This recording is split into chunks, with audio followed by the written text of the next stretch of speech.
15. We will start with a brief moment of silence prayer.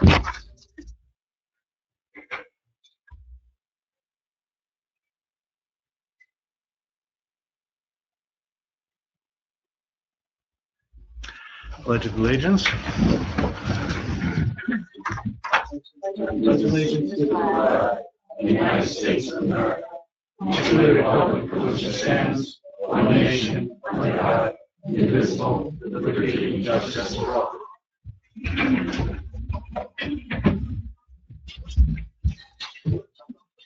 Adequate notice of this meeting has been provided, indicating the time and place of the meeting in accordance with Chapter 231 of the Public Laws of 1975 by advertising a notice in the Star Gazette and the Express Times, and by posting a copy on the bulletin board in the municipal building. Roll call, please. Yes. Councilman Del Caro. Here. Councilwoman McCabe. Here. Councilwoman Schneider. Here. Council President Chesler. Here. Mayor McKay. Present. Okay. Motion to go into public comment. All in favor? Aye. These are public comment for agenda items, of course. Will there be a time during the Opus investment presentation to ask them questions, or do those need to be asked before they give the presentation? I think last time questions were permitted during the presentation. If that's okay with Opus, yeah, and I think it works better that way, actually. All right. Thank you. All right, so you have anyone with any comments? No comments. Wow. Okay. All right, then the first order of business will be Opus Investments presentation. So they may begin. Mr. Mayor, our attorney, Joe Bauman, is not present at the moment. I talked to him an hour ago. He said he'd be here in 20 minutes. Oh, That's probably him. Is it him? There he is. Yeah. Everybody, this is Joe Bauman, who is late. You were first, brother. You were here. We have Gary Brown. We have Tom Graham. I'm sorry. It's perfect time. So Joe Bauman, McManaman, Scotland and Bauman, counsel for the developer. Thanks for taking the time to meet with us again. Had this special meeting. We really appreciate it. We thought this would be a good opportunity to go back over our conceptual plan for Lopatcong and for Phillipsburg. Talk with you the benefits of the program. Be able to answer questions on pretty much every aspect to the extent we have the information. We have a lot of information. We did share with you ahead of time a brief summary of what the project entailed. We shared with you concept plan for, we have the big pictures of for Lopatcong and for Phillipsburg, and we also shared a proposed conditional redevelopers agreement and a suggested resolution. The purpose, I'll begin with the agreement that we're hoping you would favorably consider tonight. It's really designed to address the dynamic of the public body, yourselves, Lopatcong, needing funds available to do your due diligence, to have your professionals work on this project. And then from our perspective, it gives us a period of time during which you would exclusively negotiate with us. So the consideration is we get a period of time during which we can negotiate a redevelopment agreement with you, a financial agreement with you, work through the concept plan. We think we'll need some, we'll definitely need some changes to your redevelopment plan to make this project a reality. And we provide you with a fund to pay your lawyer and your engineer and your planners, so you have the proper advice from your perspective. It's not. It's almost identical to what anyone would do in front of a planning board. Right? They fund an escrow account so that the planning board's professionals get paid. And so that's what we are proposing. Dan is here with the escrow check. We're prepared to sign tonight if you would consider it. And that'll allow us to move forward to the next step in the process, and that is to engage your professionals in the process. I think as we described earlier on in our last meeting, we're at a point where there's a sort of a perfect storm in a good sense. We find ourselves with a developer and with an equity partner. We shared you the information about the equity partner who has the wherewithal to make this project a reality. The various stakeholders, Lopatcong, Phillipsburg, Ingersoll Rand, and Citus, which controls the property, are all so far moving forward with us to make this happen, to clean the site up and have the project built, to sell the land to us. We have to buy some land from Phillipsburg, we have to buy some land from Citus. And all these pieces have to come together, but that's happening. It's happening in part because the warehouse use is doing better right now. It's doing very well in Pennsylvania. We think this project can be as competitive if we make sure we have the right tax structure. It's doing better for interest rates are still low, and construction costs are still manageable. So for so many ways, we're at this time where for so long this project hasn't been a reality, and now it looks like it can be. But we need to move quickly. We have a schedule which we'll share with you by email after this meeting, but it really has us getting everything done from the approval side by the end of this year. It's a lot of work for all of us. It requires several meetings of the mayor and council, several meetings of your planning board, and a lot of work from your professional team, but it's eminently doable. And we're hoping that we can work together to make that happen. Just again, in broad strokes, this project will not only provide you with cleaning up this site, it's going to put a property that pays virtually zero in taxes, make it a significant rateable. And in this economy, it's going to produce jobs, and a lot of jobs, not just a few jobs, a lot of jobs. We also, as we'll remind you, have some public amenities, a walkway designed, some playgrounds, and then significant traffic improvements. There's improvements in the traffic that not only are going to benefit this site, but also going to benefit some of the adjacent communities, because there is an access onto 22 that's just an awkward right-hand turn that the engineers will walk through that gets improved. So there's a lot of benefits to the project that are to the surrounding neighborhoods as well as to the community at large. This time, well, although I thought Dan did a tremendous job on the environmental for you last time, we have Gary Brown, who has lived and breathed this site for many, many years, to speak to you in particular on the environmental. That we felt like coming out of last meeting, that was a real hot topic for a number of the people in the audience. It was clearly a hot topic for the mayor and council. So Gary Brown's here. He knows this site intimately. He'll be able to discuss in detail what the problems were with the site, how the problems have been addressed to the extent they have, and the problems that haven't been addressed, how they will be addressed through this process. So I think maybe the best way to, and then Dan and Aaron are here too, to answer any questions. So what I'd like to do is start with our engineer, and he's going to walk through the site plan application again and talk to you about the traffic.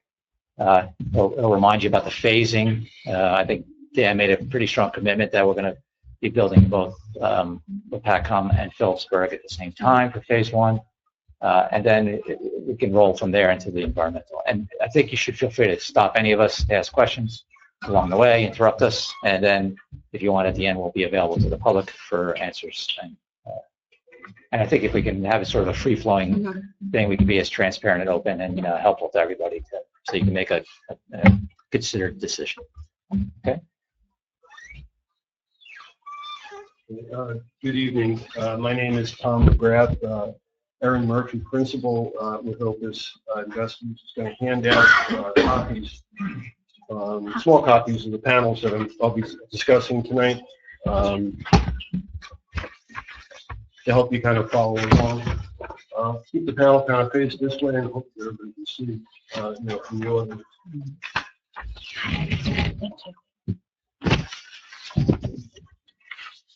My presentation will be very similar to what it was the last time we were here. First panel that I have up is an aerial photo of the surrounding area. It shows the Ingersoll Rand site. It shows the development that's there now, the existing buildings. outlines a pack-on piece of property as well as a Phillipsburg property. We use this to show, basically, to give you an idea. I'm sure everybody here knows where the property is, but it's surrounded on two sides by Route 22. To the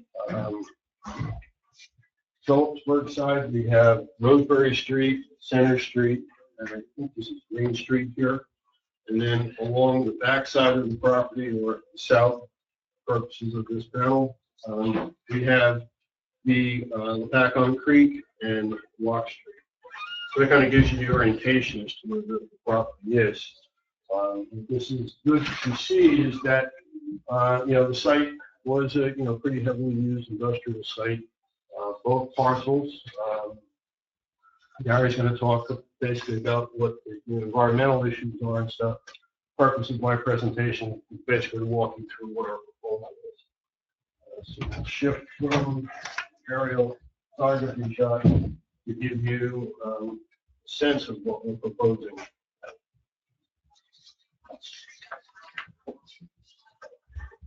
Last time I was here, we were talking approximately 4.6 million square feet of logistics type space. We needed to do a couple of modifications to the plan based on recommendations from the fire official in Phillipsburg. So the size of the project has reduced a little bit. It's down to 4.2 in total, 4.2 million square feet in total. The building 8, which shows on this, which is the upper portion of the panel, building number 8 is still 1 million square feet. That's the one that runs parallel to the 22 corridor.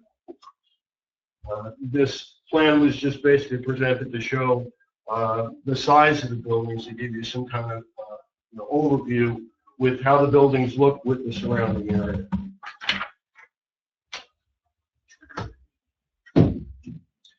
Next panel that I want to put up, and it's the circulation panel that will go through the development through both towns. I'll spend a little time first talking about our proposal as to how we get through the site, and then we'll talk a little bit more about how the whole site works. We are proposing to make a new double left-hand turn lane on 22. There will be a connector road that traverses through the site and comes out to Center Street on Phillipsburg. This was part of the original applications, and that it was always intended to have a connector type road that runs through both parcels to interconnect that portion of 22 with that portion of Phillipsburg. Starting up again up here on 22, the intent is to put in a double left-hand turn lane with a full traffic signal. That'll give traffic moving to the northwest on 22 the ability to stack on the highway, and they'll get their own signal to make their left turn into the project. They enter into the project, then they have the ability to traverse through the project through either the connector road or a series of what we're calling them as minor collector roads. And that's the gray ones, that are the lines that are on here, the darker gray. So the major connector is kind of like a white panel, looks more brown. Then we have the gray one, which would be the minor collector. And then internal to the site, you'll see that these orange pieces. Now, the orange pieces are intended to be the access to the individual buildings on the site. Parse on, excuse me, the Lopatcong piece has an entrance right off of the Route 22 left turn slot that we're putting in onto the connected road. All of the sites are based this way so that if the end user decides that they need to gate the opening or restrict access to the site some way, they have the ability to be able to do that throughout the site. This connector, or I'm sorry, connector road, like I said, is here. It starts here. The minor connector road is coming back towards the 3rd Street Bridge. Also, as part of this development, we are proposing to do a total revamp of bridge over the railroad there. We're looking to make it 2 lanes in both directions and also improve the intersection for better traffic flow.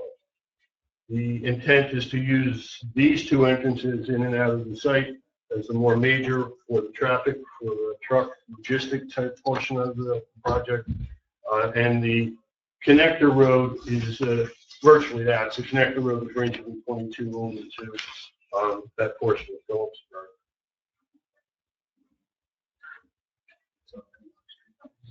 Oh, yeah. Well, I'll do it on this because it shows you. Let me just remind you, there's another aspect of the plan in Phillipsburg, I'm sorry, in Lopatcong, that we are proposing to do with this application. What we're doing is proposing, and it's along the upper portions of the plan here, proposing to realign Lock Street so that it comes, instead of out to 22 directly, it's going to go to the connector road, and it's just to the south of where the road joins back together, and you have the internal traffic on site. And what we're doing by doing that is it gives them the ability, people, if you come off of Lock Street now, you only have the ability to make that hard right, come off of 22 onto Lock Street, headed in a southerly direction, or if you want to go back onto 22, you have to almost turn around on yourself to make that right turn. So by moving the intersection from 22 up onto the connector road, it gives you the ability to get off of 22 a lot more safely. Gives you the ability to be able to make that right at a traffic light as opposed to trying to pull it on a highway. And it also gives you the ability, which you don't have now because it's divided in the middle, you can make a left. And if you were also coming from, from 78, you could pull into this traffic light left turn system and get onto Lock Street and continue back that way instead of having to go, all the way around and come back, to Lock Street. That was one of the improvements that we were doing in the circulation of the surrounding site. So, excuse me, all traffic then for this entire development is going to be coming in through the Lopatcong entrance. Is that true? Well, yeah, because the 2 major connection points are on the Lopatcong line. Physically, the bridge is there now, and the new connection that we're proposing here off of 22. And that connection really makes both sides work together. That's one of the things that we didn't have before, was to have both sides work together. Because that entrance from 3rd Street, I think there's a loop around in order to even use it. So That's for correct. trucks to be using that, it could cause quite a backup. Well, we're actually in the process of meeting next Tuesday with the DOT to discuss what we need to study here and what improvements would have to be made throughout the site. And we do believe that there will be some improvements to the jug handle itself. Okay. And then I guess they'll be also discussing that is 22 and the first entrance going to be wide enough to even allow 2 additional left-hand turns. Right. I can give you a little more detail on that now. I was trying to not give you all the That's details, but I think I'd love to do it. 22 now is 2 lanes both directions with the shoulder. There's an island in the middle, and it's guide railed, so you can't cross or anything. So what we're proposing to do is take 22 and shift it towards our property, actually onto our property. We're going to create 2 new lanes on the Ingersoll Rand site right along here, along the whole frontage, and then move the center island over so that we can accommodate 2 left-hand turn lanes, basically where the grass median is now. Okay. We're just going to take the highway, making it sound very easy, but we're going to take the highway and shift it over, probably a good 45 feet, and that extra property that we're going to need to do that would all be on this, this lot as part of the Ingersoll Rand site. So it would be your property That that you would, okay. Because I drove by there today just to look, and I know the median is very small, so you definitely have to do that. Now, you're going to have the 2 left turn lanes coming down 22 west, and what about going 22 east? Is there If you anything? head back towards 78 on 22, what we have there is because we're looking for people to enter right into the site. Right. We have developed a deceleration lane Okay. with a ramp to come right up into the site. So coming in that direction, you wouldn't use basically the signal to make the turn. You You would have the turn before, and you would just have one deceleration lane as you're coming in, and otherwise the road will stay 2 lanes. Correct. Okay. Yeah, we're not reducing the size of the 22, Okay. Roadway width or anything. What will happen is we're going to take the road and, physically move it. So Okay. And you just need the one deceleration lane because there's no light. They're just going to be able to turn right in there. Yes, they'll come around the corner on 22 if they want to enter the site. They'll be able to go right into the deceleration lane and right up into the site. Okay. Okay. Are you aware that there is a tunnel under Route 22 near the corner of the Right. property? Yeah, it's right in here. No? Go further back. Going all the way that way. Yeah. This way there's a Right, tunnel. you know what Christmas Tree Farm is? Like an old cattle. Well, it's an Very 8 by 8 small. foot tunnel. It goes under 22. I think it goes under the railroad too. I think that happens over Yeah, it's here. right around there someplace, Yeah, near the corner of your property. No. No. That's Route We're 57. proposing- No, it's under Route 22. Tunnel was built in 1938. It's 8 feet by 8 feet. Right. All right. My question is, has any consideration been given to enlarging that tunnel and going underneath Route 22 instead of trying to do the double left lanes? I don't think we should do that. I honestly, from a traffic standpoint, think it would be difficult to make it function Mhm. in that we would need property and land over here to be able to stack the trucks and get them. I'm assuming it's right close to where, It's right up against 22. right, well, it's right up against 22. I think It it's has to be in the area part of the where land that you're railroad looking is. at. It's that little triangle here. I think it's in there. Right, well, the little triangle is actually part of the Ingersoll. Yes, so it would be there. That's around where the tunnel is. Okay. So if the trucks could exit there and then go under a tunnel, And then end up where? back on, right on the site, and go underneath Well, 22. If I could just go in, we did do preliminary grading plans for the site. And this corner of the Lopatcong site, because of the grade differential from where we're coming in from 22 and how this site comes across, there's between a 35 and 40-foot grade change from here to here. And when we build this Mhm. building, we're anticipating having to excavate about 30, 35 feet Damn. Okay. to get the footprint of the building in place. Hmm. Keep in mind, these buildings are, this is 1 million square feet, this building's 2,000 feet long, Mhm. and it all has to be the same elevation. So I when we understand. do that, we're gonna be pushing into the hill and actually build a retaining wall around the perimeter of that building to get it in there. You kind of limit us from going, bring truck traffic in from that side. Well, I mean, you'd be dropping the elevation, so the trucks would have an easier time going underneath the highway.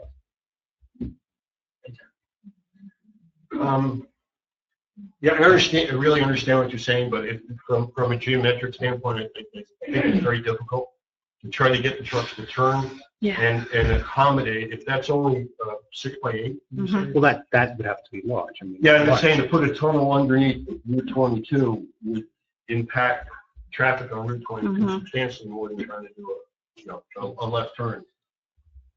Because we'd have to, pieces of the highway would have to be shut down, whether they can, Yeah. they can underneath it, have to make, like some kind of bypass road to be able to support it. The flyover is completely out of the question now, right? I'm Too, sorry? because the flyover that was originally suggested is done, right? Because that was going to affect some of our existing ratables there. That's off the table, correct? That's right. Okay, good.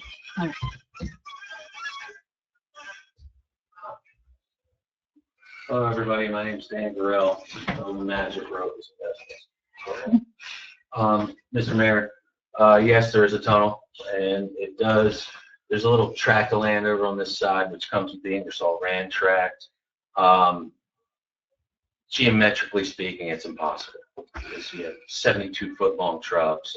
The geometry of itself just doesn't work. But you'd have to go into the other property. You'd have to get some of the other property too. With all due respect, Make sir, the that's argument. one hell of a loop, Yeah. and it's extremely expensive. So, Council President, President, to answer your question, the flyover, we met with the property owners. We started working with them, and it just became, the transaction was unattempted. Okay. So the best possible way and the underlying use that is currently allowable is a left turn lane, double left turn. So we did pursue it, we did present it, and it just became too difficult to get done. I mean, the double left lane seems to only affect your part of the property, so it seems like it's a good option. Seems like it's the best option Very at this similar to point. ones that- Yeah, by the mall. And we're not taking from From public lands. public in lands, any way. right, yeah. We appreciate that, thanks. You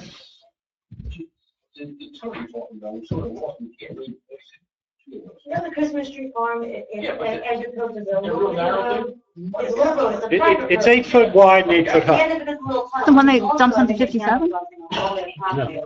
Oh, the railroad. If you weren't looking for it, you couldn't see You're it. just saying it would be too sharp. Yeah. The kids drink down there. There's all empty beer cans and stuff. And we don't want to take that. No, exactly. The next panel I'd like to present tonight is the overall phasing plan. When I say the overall phasing plan, it's because the Lopatcong site and the Phillipsburg site kind of have to work together to make the whole thing work. And to start with, we have 4 colors on here. The salmon color is the phase 1. We go from that to phase 2, which is the blue, and I'll explain them a little bit more as we go. And phase 3 is the brown, and then we go into the green, which is phase 4. I'd like to point out, and I'll move to this side just so I can point a little bit here, is that in phase 1, you'll notice that all of the roadway networks from 22 out to the other side to Phillipsburg are proposed to be constructed. We're also looking to do and establish the stormwater management basins that are going to be required for the development of this project. There are 2 on the Lopatcong,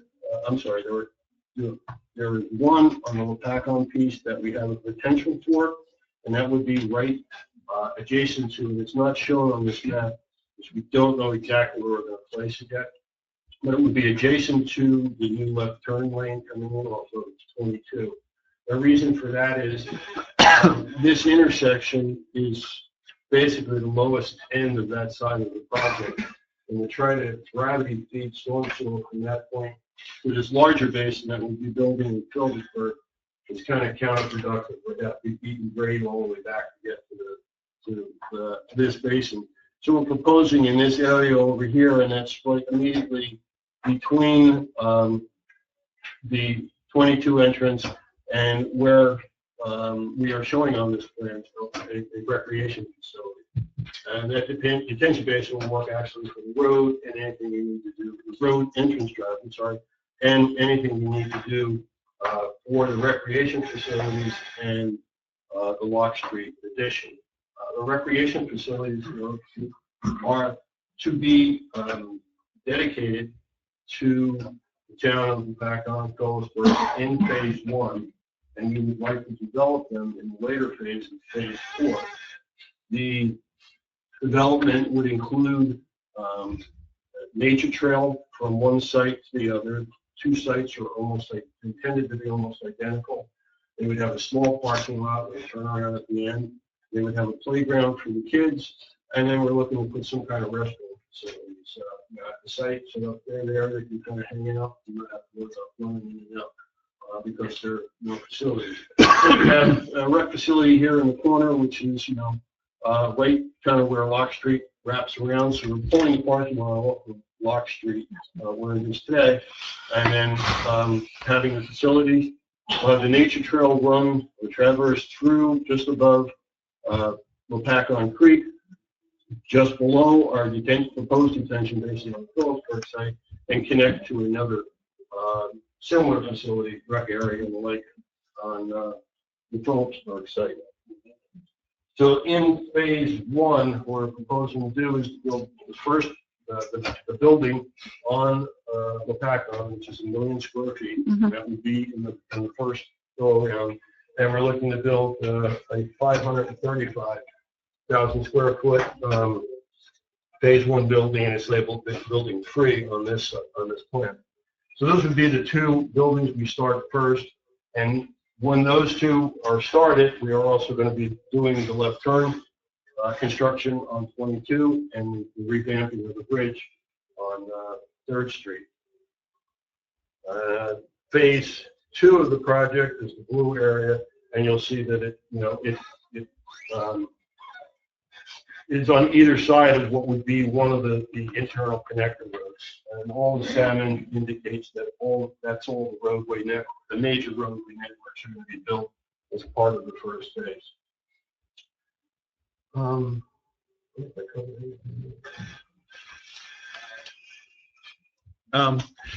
I recall from an earlier presentation that you were considering putting cisterns underneath these buildings to collect rainwater.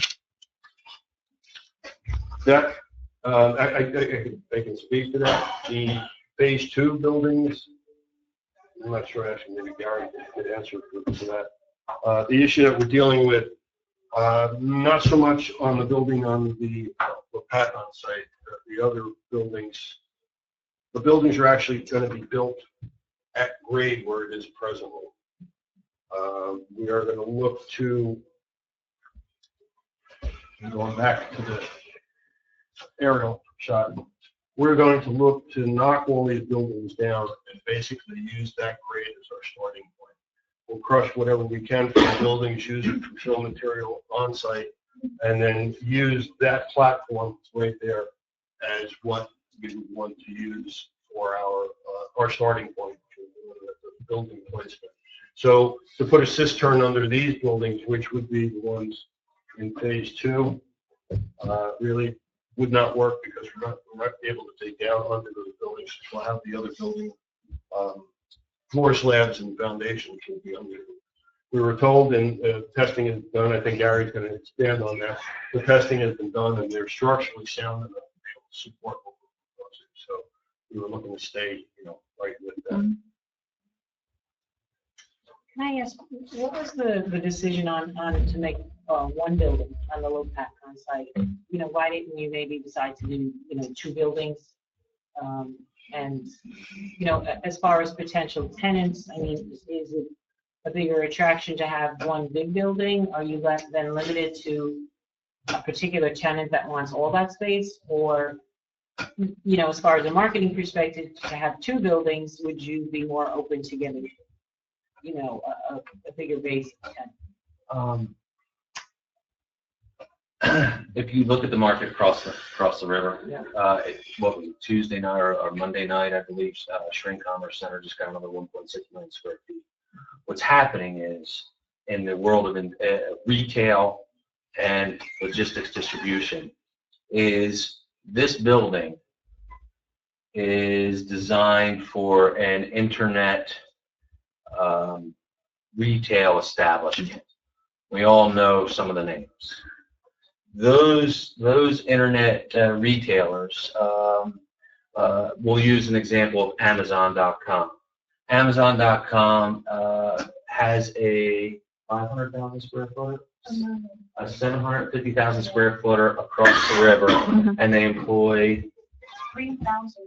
Yeah, they could potentially employ. So what this has done, we could cut this up in pieces. You could. But the market is 1 million square feet, 800,000 square feet, one big user. What's happening is, for example, on Monday, I got a phone call from a distribution outfit for supermarkets. What supermarkets are doing, and it just so happens that my wife and I walked into the supermarket yesterday, and our supermarket went from a nice quaint little thing where they blew out all the storage, and now it's a bigger supermarket. What's happening is the distribution world is nobody's storing anything. There's no more stores. There's no more. Everything is going from a distribution network that is going out from the big trucks coming in to the smaller trucks going out. And so in this particular building, actually people were screaming at me, the end users, to make bigger 1 million square footers because that's the market. So the reason why I'm telling you about the supermarket is there is a whole new business out there that didn't exist 5 years ago. 30 different supermarkets will do a contract with this end user and say, okay, you're going to take care of all of our vegetables, all of our dry products, all of our dry goods, so they don't have storage in their places anymore. It's above head and that's it. Because every day or every 3 days or 2 days, this is the hub of the produce, the hub of the stores. So, Councilwoman McCabe, to answer your question simply, this is market demand. If I could make this into 1 million square, 1,500,000, I would have 100 people. If I have this in 5 200,000 square footers, I have 1 person. So the market is demanding these bigger buildings. Do you have potential end users already? Dozens and dozens. I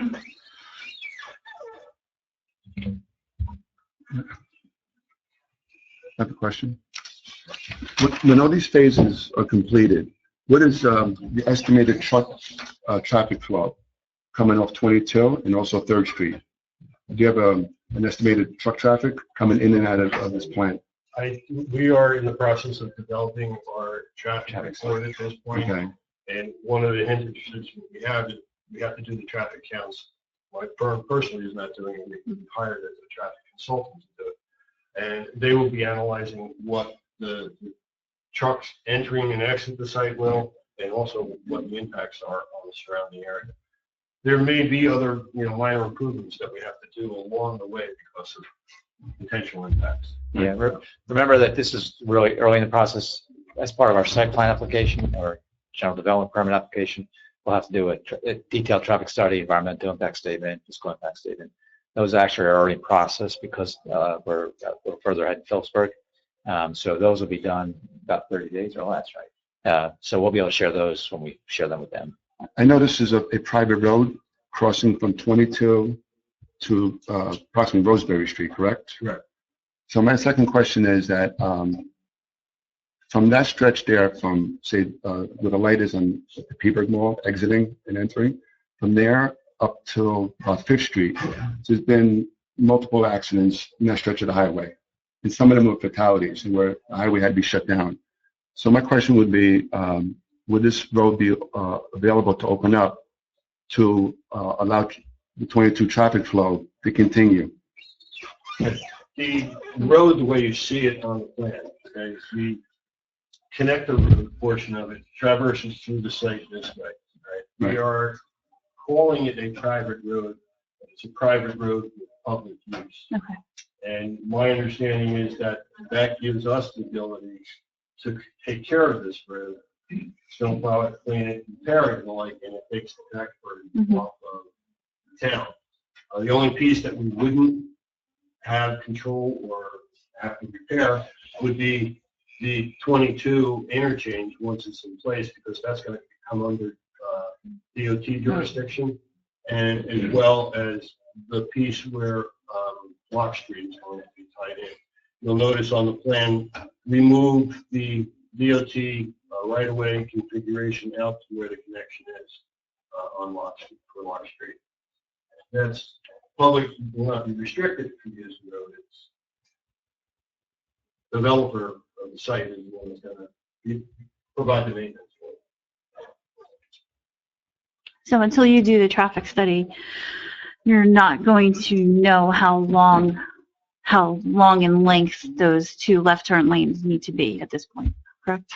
Is that is Yeah. correct. We'll get the Okay. exact length at that point, but we have the frontage here to be able to accommodate Okay. substantial stacking. Okay.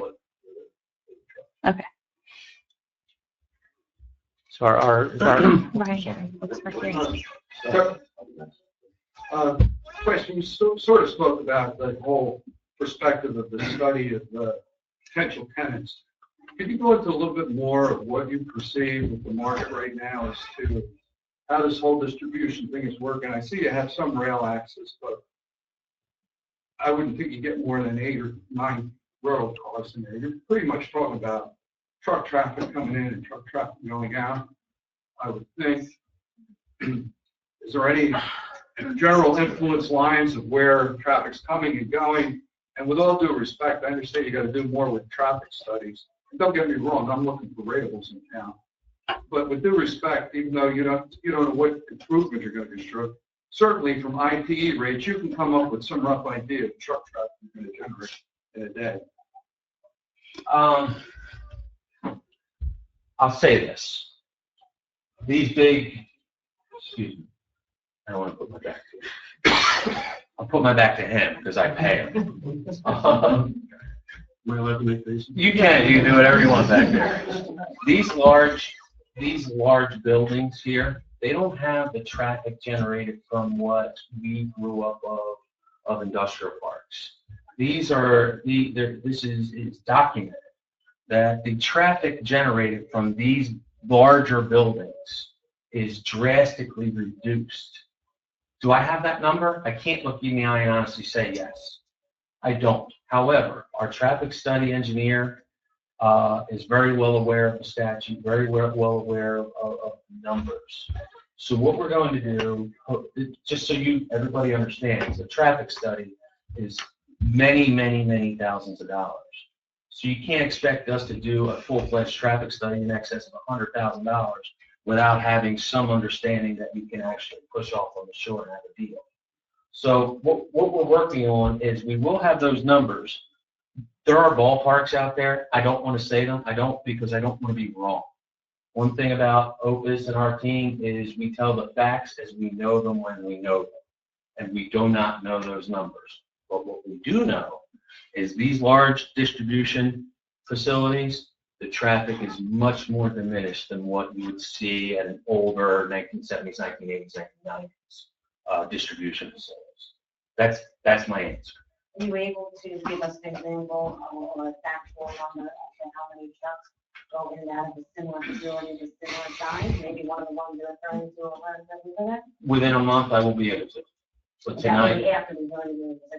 No. So we should be clear on what we're talking about tonight. Because all we're asking for tonight is to designate us as a redeveloper and then start negotiating an agreement. And if we don't succeed on the agreement, then we're done. And during that period of time, which will take many weeks, the studies will be done, the concept plans. Your engineers will be looking at the project. This is, as Dan just described, this is like, are we okay generally with this concept? Do you like what we have in mind?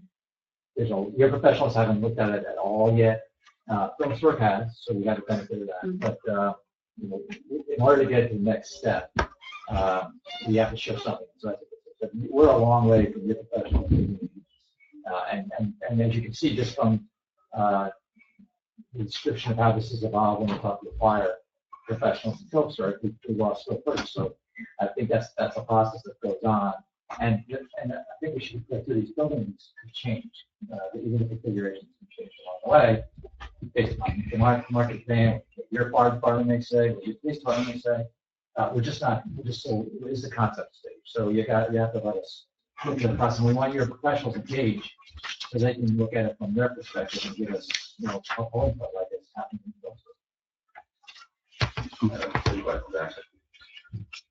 Are you happy where Lock Street comes out? All right. My buddy lives very close from 76 truck stop down here.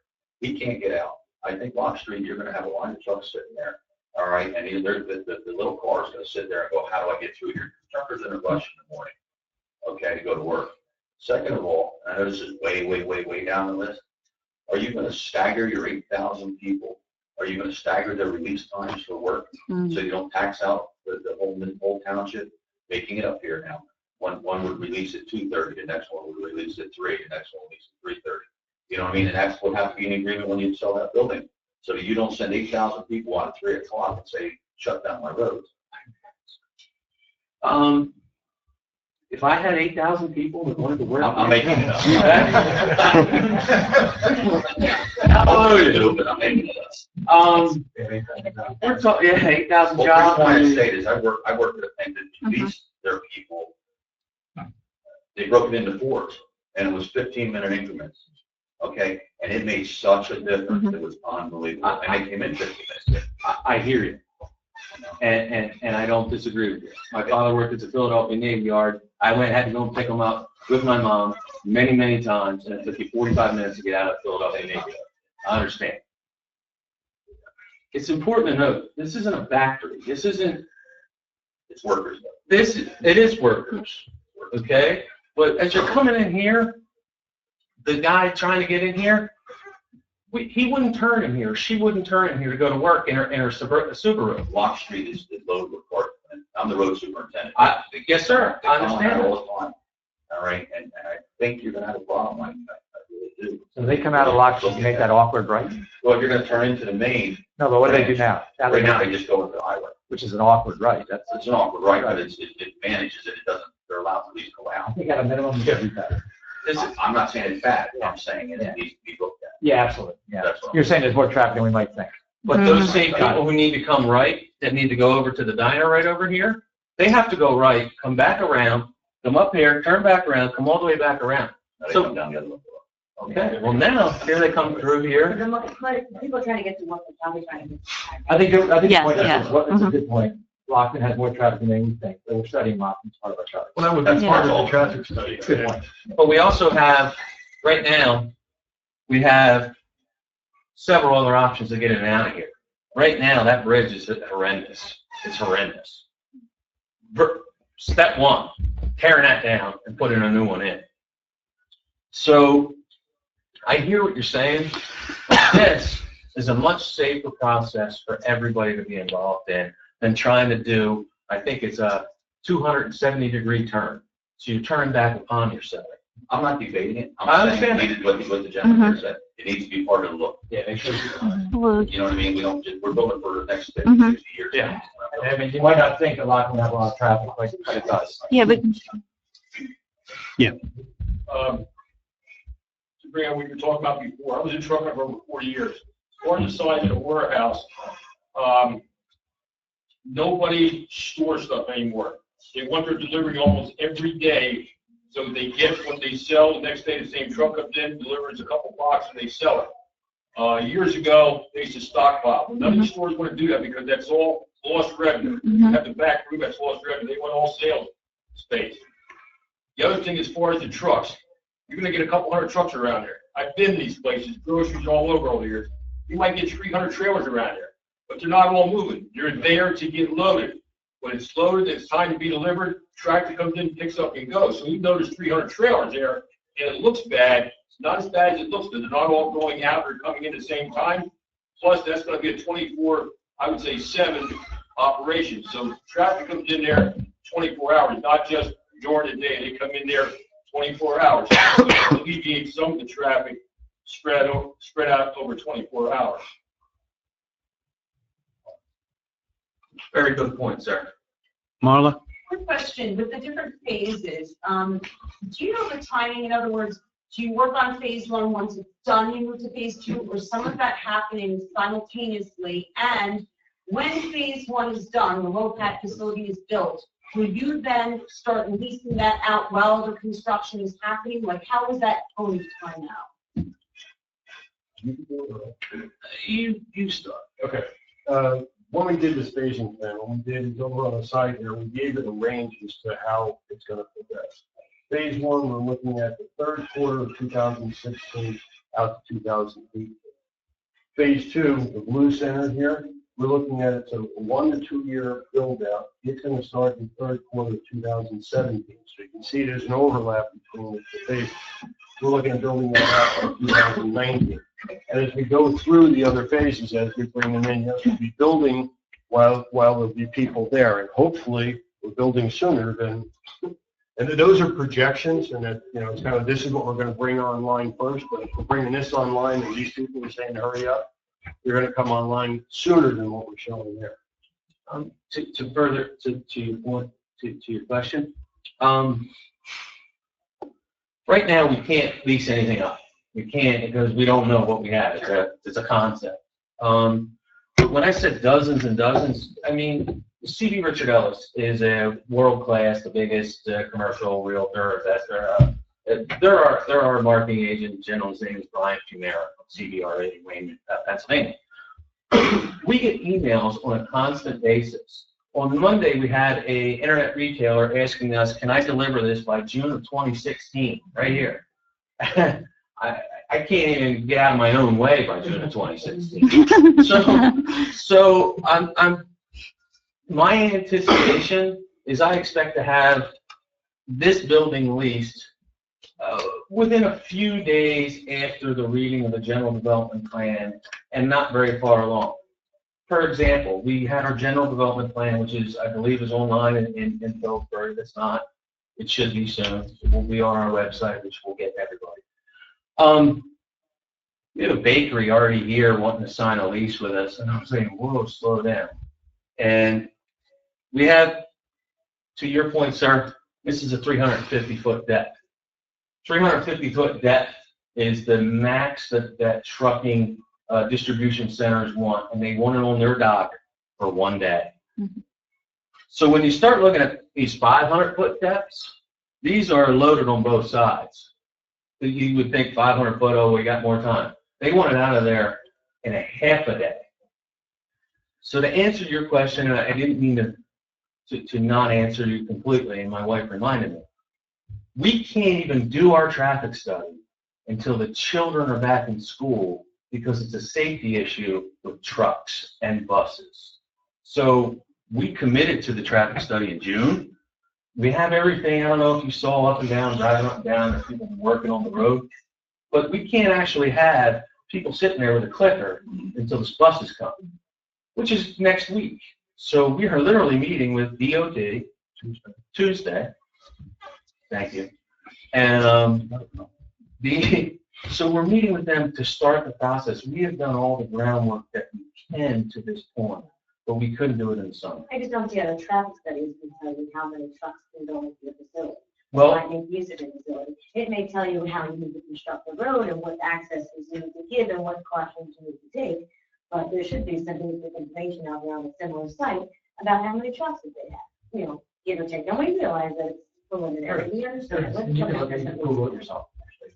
Sarah in the back. Yeah, our major commitment with the DOT is going to require all traffic numbers. They'll want all the numbers and have a better idea at that time what Rock Street's going to generate, what's going to be coming in from the double turn lane and from the west and the east. So right now we don't have the numbers, but we will have all those numbers eventually. Yeah. The DOT's going to want them. yes, sir, and it's a mandatory. We'll have them all, yeah. And you were playing Mr. Van Lee in the back. It's a mandate from me, and we're going to have to prove to him 3 times from Sunday. So to answer to your point, man, there's no rule of thumb. That's the problem. And the problem, let's say we get a bakery that manufactures. They're going to have 4 trucks a day. Let's say we get Amazon.com.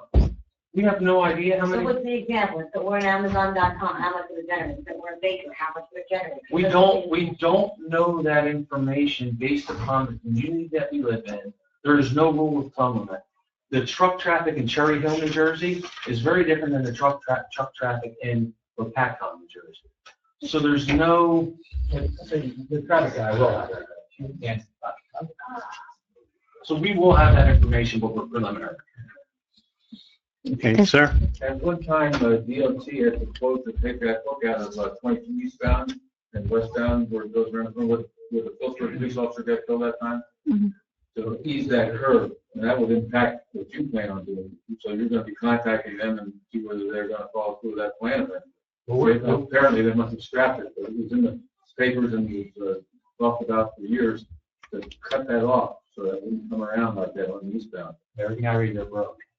Yeah, so that would probably never happen. And then eastbound, where you cross the new bridge you want to put in by Third Street there, you can't put a deceleration lane there at all because the railroad's down in that Mhm. ditch. Yeah. So that would impact the only 2 lanes we have going eastbound. A lot of traffic's coming in there, something to consider about using the other entrance on eastbound traffic coming into your facility, mandate that they come in that way rather than jam things up on Memorial Parkway. I think that the bottom line is, this project has 9 positives and there's 1 struggle. It's traffic, right? Just run that by. It's literally the only, I mean, there's a lot of ways to keep this project going, but in terms of adverse impact on the community, the only thing that would possibly be traffic. So we're all about it. It's not a problem. I have a question regarding the traffic study. Okay. Hello. I'm sure you're probably aware that there could be the potential of an asphalt plant coming on Strikers Road, being built on Strikers Road, and their truck traffic, has that been taken into account in your traffic study? The I can speak to what we're doing is for the traffic study. None of that information really has been collected other than the historical data. Okay.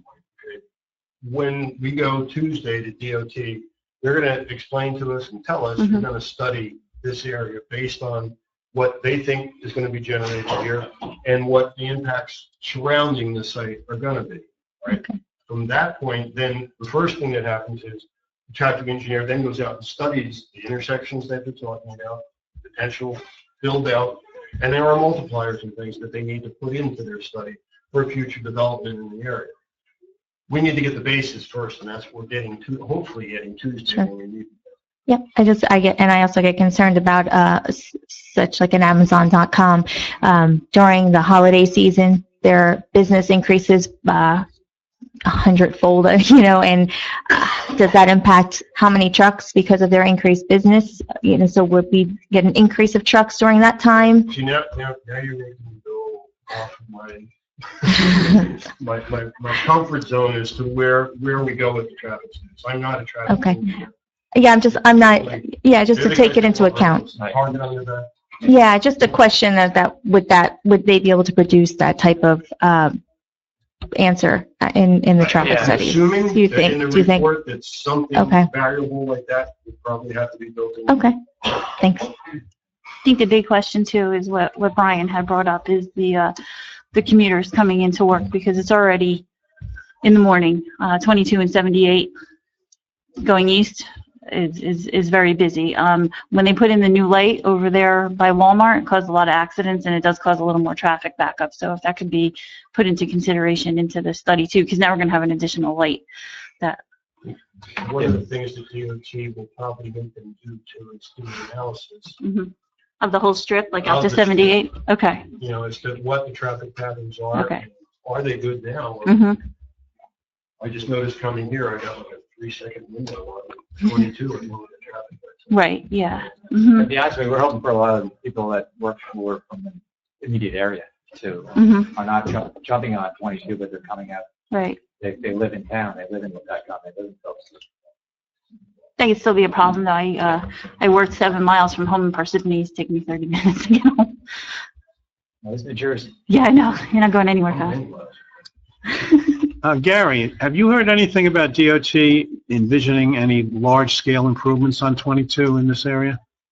The traffic study on 22, about 3 years ago, for improvements along 22. One of the biggest problems is the exit coming off 78 on the left down with the weaving going back and forth coming out 170. There's a total channel where you would have to go and stay on the left lane and then make turns and have to go 15th Avenue and get that Walmart and those areas there. Other than that, I don't know anything else. I'd be a little concerned about moving Route 22 onto the Lopat property and increasing the possibility of site visits coming around that bend of eastbound on 22 now, where we've had several fatalities that repaved it with a higher friction asphalt pavement there in order to prevent skidding and slides. Other than that, I would be also again concerned two left lane slots there. We have Sycamore Landing now coming on board that's under construction. Egress area on 22 on the eastbound portion backed up traffic a little bit more to that different. How that's going to work out with the DOT site distances plans on there. Yes, you're now starting to back up the traffic signal. 122. Yeah. Walmart traffic signal, which is really frustrating to try to negotiate. Probably around 14-phase traffic. You're down on St. James Avenue, has a traffic signal proposing a traffic signal, left turn slots, not like you're going into all automobile traffic. We pick a 48-foot trail. Mhm. Coming in on the 78, which are really starting to stack up the intersections that are traffic signal control, which these trucks have the possibility of having to make 8 stops on the way to. That's true. That would be one thing that. I mean, I suspect that we'll have to be, they're not going to study this intersection like they usually study several intersections out and synchronize it. It's like, It's very difficult. Mhm. too far apart. Well, the St. James Avenue, 122 to 5. Right. It's separated now probably 75, 80 feet between eastbound and westbound lanes. So we have multiple turning phase signals. It's not just red, green, Left. left turn, straight. Clear out the center portion first. So I would say that's probably an 8 phase signal. Yeah. Pain. Get there to Walmart. Someplace.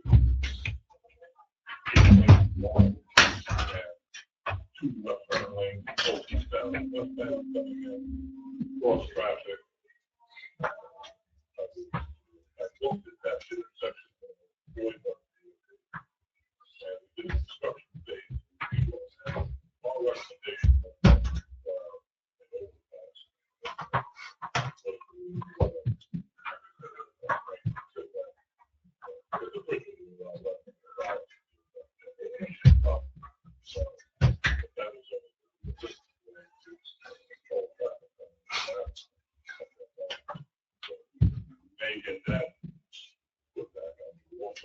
Yeah, I mean, that's, you know, You start to get to the phase where all the traffic is coming back in. Third Street, come back and they're coming in from Eastern, Fourth, away from this area. They have to turn around, come back, to certain way. if the overpass is unfortunately, Now starting to create a circular traffic pattern. You're also going to be allowing westbound traffic. Intersection also. it's a challenge. Excellent. So we'll work out on it between our professionals, your planning board professionals, the DOT, smarter people than myself.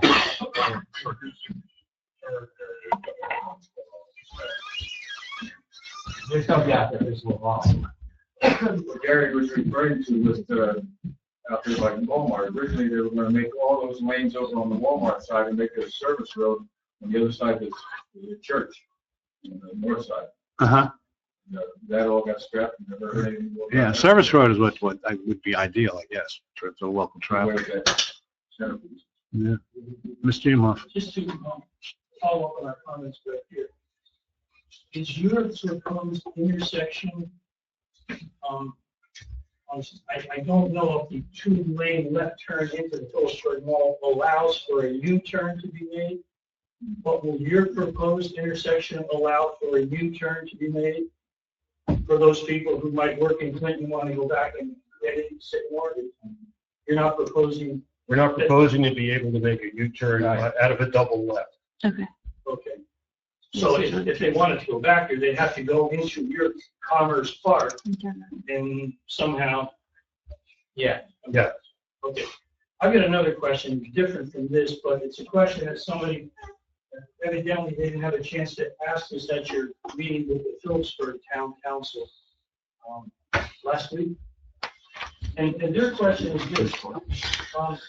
If Mr. Ferrucci was designated as the official developer for the town of Phillipsburg, where does he fit into this picture, if at all, and where do you guys fit into the picture if he was the official developer? And do you have any connection with the vast group of Ferrucci companies? So he's not the designated developer for this property. We are. I want to be perfectly clear. I've never heard of Mr. Carucci until 6 days ago when somebody in a commenter on a, Steve Novak wrote for the High Valley.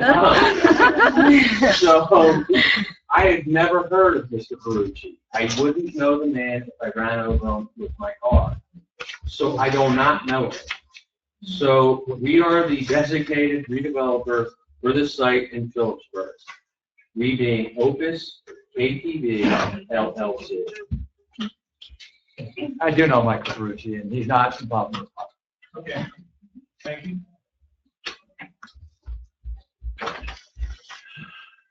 Question. This is going to be a pilot program. Pilot programs tax the real property. Well, they don't really tax them. They get a benefit from the real property, but it's other than a real estate tax, correct? Payment in lieu of taxes. Yes. Do we have an estimate what the Lopatcong building might be expected to, pay into Lopatcong on an annual basis? So in order for us, we will be asking for a payment in lieu of taxes, maybe asking for redevelopment area bonds. We're working on the numbers because we don't want to ask for it. We don't need it. I think we will.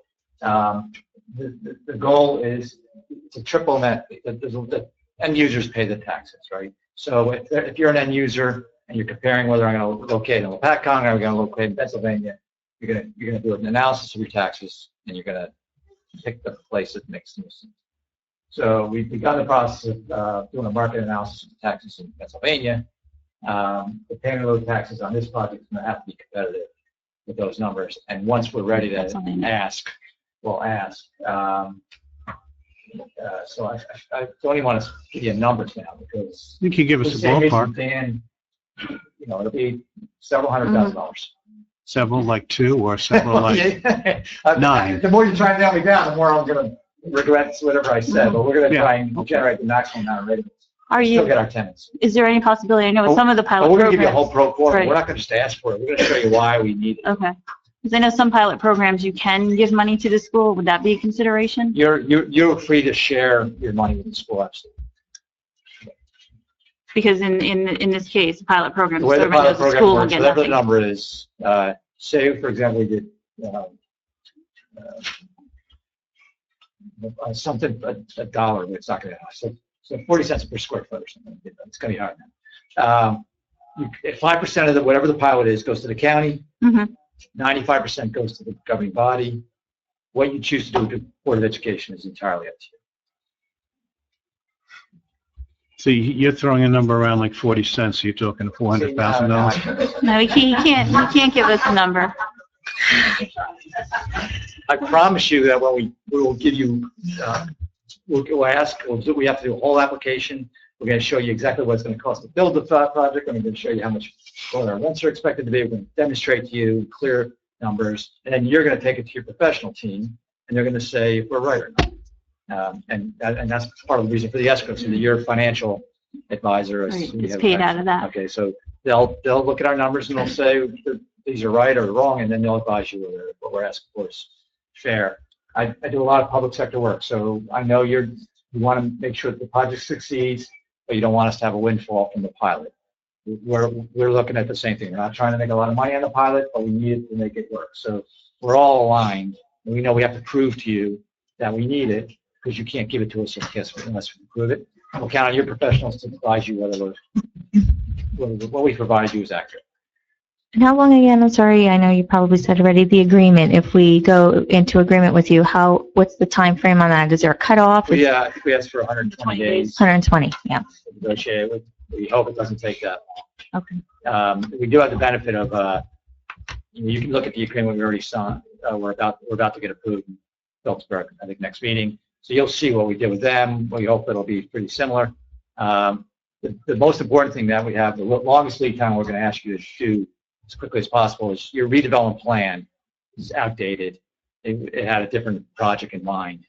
Phillipsburg, we've been through their plan and we've amended it. So we're going to respectfully ask you to start with Phillipsburg if you can. It'll get us started quicker. And if your planner can start with that template, we have it in Word version form, and more sort of off of that. That will save us a lot of time, because once we get the plan agreed on, governing body has to send it to the planning board, they have to comment on it, comes back to you, you have an ordinance, 2 more hearings. So we're hoping that we can respectfully ask you to consider Phillipsburg's plan, because it does work for this project. If that happens, that really saves us several weeks of work. And money. I don't know off the top of my head, but do you know the zoning for this area? Know if you're going to need to get a zoning change from us? You have a redevelopment plan in place for this area. Right. It's not this project. So we will need a brand new plan, basically, which will now be the zoning for the area. Okay. With these specific uses, with the setbacks and the bulk standards and all those things that go with it.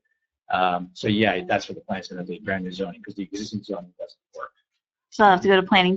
Gary, do you think we'll need to do anything with the master plan? Would. Okay. It prevents warehousing. So how long do you anticipate that taking?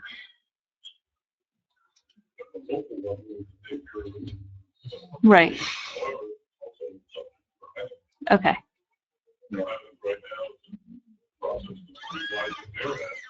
Oh, okay.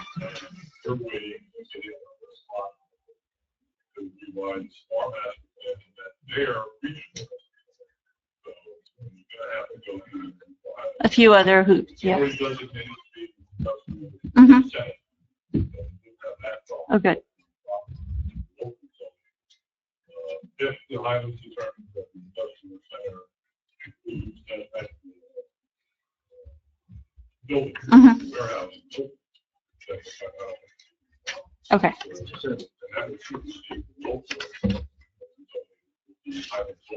Okay.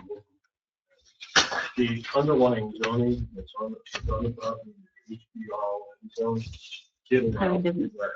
Okay. Okay. Oh, we still need a redevelopment plan, because we can't Right. do our financial agreement or a redevelopment agreement. Mr. Wolf, did you have a question? What? Gary, they were talking about a feeder road west down coming off of in front of all the facilities in Greenwich Township. They're also talking about New Jersey barriers in the eastbound lane of 22 to separate from 173 from Route 78 traffic, and they down and bringing that back along to the stop lane. And good luck on your traffic studies.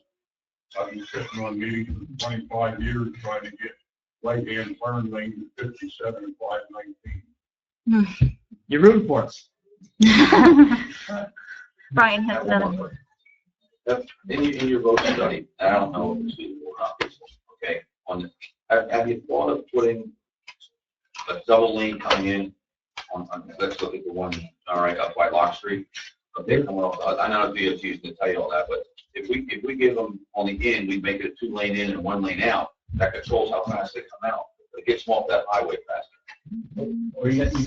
So there's no backup on the highway. So you're talking left-hand turn? Yeah, so if you have one coming westbound, okay, they have their own turn lane, it comes across, it's into their lane, you got them coming down. Eastbound, they can make their lane in, it's a double lane coming in. All right, so now what you've done is you haven't stopped traffic. Oh, I see what you're saying, yeah. You've moved your trucks faster. Right. So if you have one lane coming in, then it splits to 2. Yeah. Yeah. I'm not following, explain what I have. Yeah, on coming in off your property, give it a double lane coming in. Well, it's a double left turn lane on. Right, but then the one crossing over when it makes the would make turn. it so you would make it one coming in, one coming this way. They both would do this, would have their own lane to go into. You wouldn't have to wait for a traffic light, is what I'm trying to tell you. To escort, it wouldn't have much traffic backing up on both sides of the highway. We're going south on 22. Right, if they're going east, they would have their own lane coming in. They have a ramp. Okay. And it comes right on over, and it It doesn't comes stop. right into the. But it doesn't come down, if it comes down to one road, they have to wait for that crossover, has to wait for that to come across down. The crossover is 2 lanes as it comes in. Okay, all right.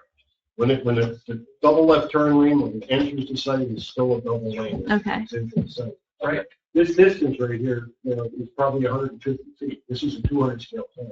Right. That's part of it. There is 4 lanes here, sir. You can't- That's what I was Yeah, getting. Okay, yeah. I know exactly what you're saying. There is 2 lanes coming in here and 2 lanes doing a left-hand turn. Okay. I got you. So it's already there. You just can't see it. We're ready. Our feature presenter. Just kidding. So Gary Brown's going to take you through the environmental issues. Is there any way to dim just these lights here? Yes. Brian knows how. Peter, would you do it? You know how to do them? Thank you very much. My name is Gary Brown. I'm what's called an LSRP, licensed site remediation professional. Environmental engineer, professional engineer, started in 1973. New Jersey is my favorite state. Grew up here. Grew up in Margate, actually. Didn't want to do casinos, so I moved around Philadelphia and did environmental engineering. I've been on this site for about 11 years. I came up with a developer who wanted to redevelop. If you understand what happened here, just like many other sites, sadly, when the real estate market crashed in 2008, things didn't continue with a lot of redevelopment sites, and this is one of them. One of the saddest stories here, and I'm not going to tell you sad stories because that's not what I'm here about. I'm a very positive person. This actually is one of the sites where Bear Stearns went down. $25 million mortgage was lost at this site. So it's serious. It's a site to deal with. It's a site now that we can move with a lot of really good tools. And aside from a lot of the things you may hear, the redevelopment has continued in terms of the remediation. Okay, what my job is all about is to get sites moved along so that the environmental issues are dealt with, so that banks will loan money so we can build things. One of the things that when I had the opportunity to speak to the leaders at Phillipsburg, they said, well, what's going on now is completely different from what's going on in the past. And that's true. There's only 2 sites like this right now in New Jersey. The other one is in Nutley. And this comes from Kim Clue, who's the top person from the remediation program in New Jersey. Here's the difference, okay? These people are coming in trying to do the whole site, okay? This site has principally not been redeveloped. There's people that came along. There's people that wanted to use the rail. There's people that wanted to use the Comrade slab in the Cameron area that said, hey, let's build a nice lumber yard here. Oh, it's already paid. But you know what they said? You don't know when the site's going to get finished cleaning up. And therefore, we don't know if when we die or sell or what happens, that somebody else is going to buy it, and my wife or whoever it is in my business is going to get stuck. And their lawyers said, don't buy anything because we don't know when it's going to be finished. Okay. Well, I'm here to tell you today that we are far along. I'm here to tell you today that we're getting a lot of progress. We get a lot of cooperation from Ingersoll Rand, and in my little world, there's heat. Okay, they're supposed to put the heat on. Okay, they went to their politicians, their elected officials, and they said, "Hey, it's almost over 20 years since they started cleaning this up. They don't own it anymore, but we can't interest people from coming in here because we don't know when the remediation's finished." Well, today we know that. Okay. This is not a small site. It's not an easy site, but the difference today is we have a phased plan to do the whole thing. We're not waiting for people to come in, so it's different. The other site in Nutley, if you're wondering, it's a Merck plant. Let me make it clear what I'm saying. This is only the second site. That's a big site that the DEP is aware of, but everything's going to be taken down, all the old buildings, and it's going to be built again. When Dan and Aaron came to me and said, what do you think about the phasing? I said, there's only 2 things. Don't create a big crisis where you have a big fight with Ingersoll Rand and we have lawyers and fights and orders and everybody's dead. You're going to do it. Make it so they have their time to finish what they want, but make it clear that the political officials, which means Mayor Wyatt and anybody else, we want it finished. You've had enough time. We want the schedule. So there was a meeting at political offices. The chief of staff from DEP came up and they went back to Ingersoll Rand and said, Dan and Aaron want to redevelop this site, but they can't unless you want to give us a schedule. Since that happened, I can call them up. I get answers. I get emails. If there's no answer, I don't have to wait anymore. So I'm getting what we have. We're putting reports out every few days on all the parts of the site. So what we have now is cooperation, but we have a plan to do the whole site. So people are believing again. That's why he's getting his calls, okay? People look on the internet, they say, what is all this bad stuff? Well, they say, we have this plan now with the designated redevelopers, and they're serious for the whole site. It's a really big site, okay? It's more than 200 acres.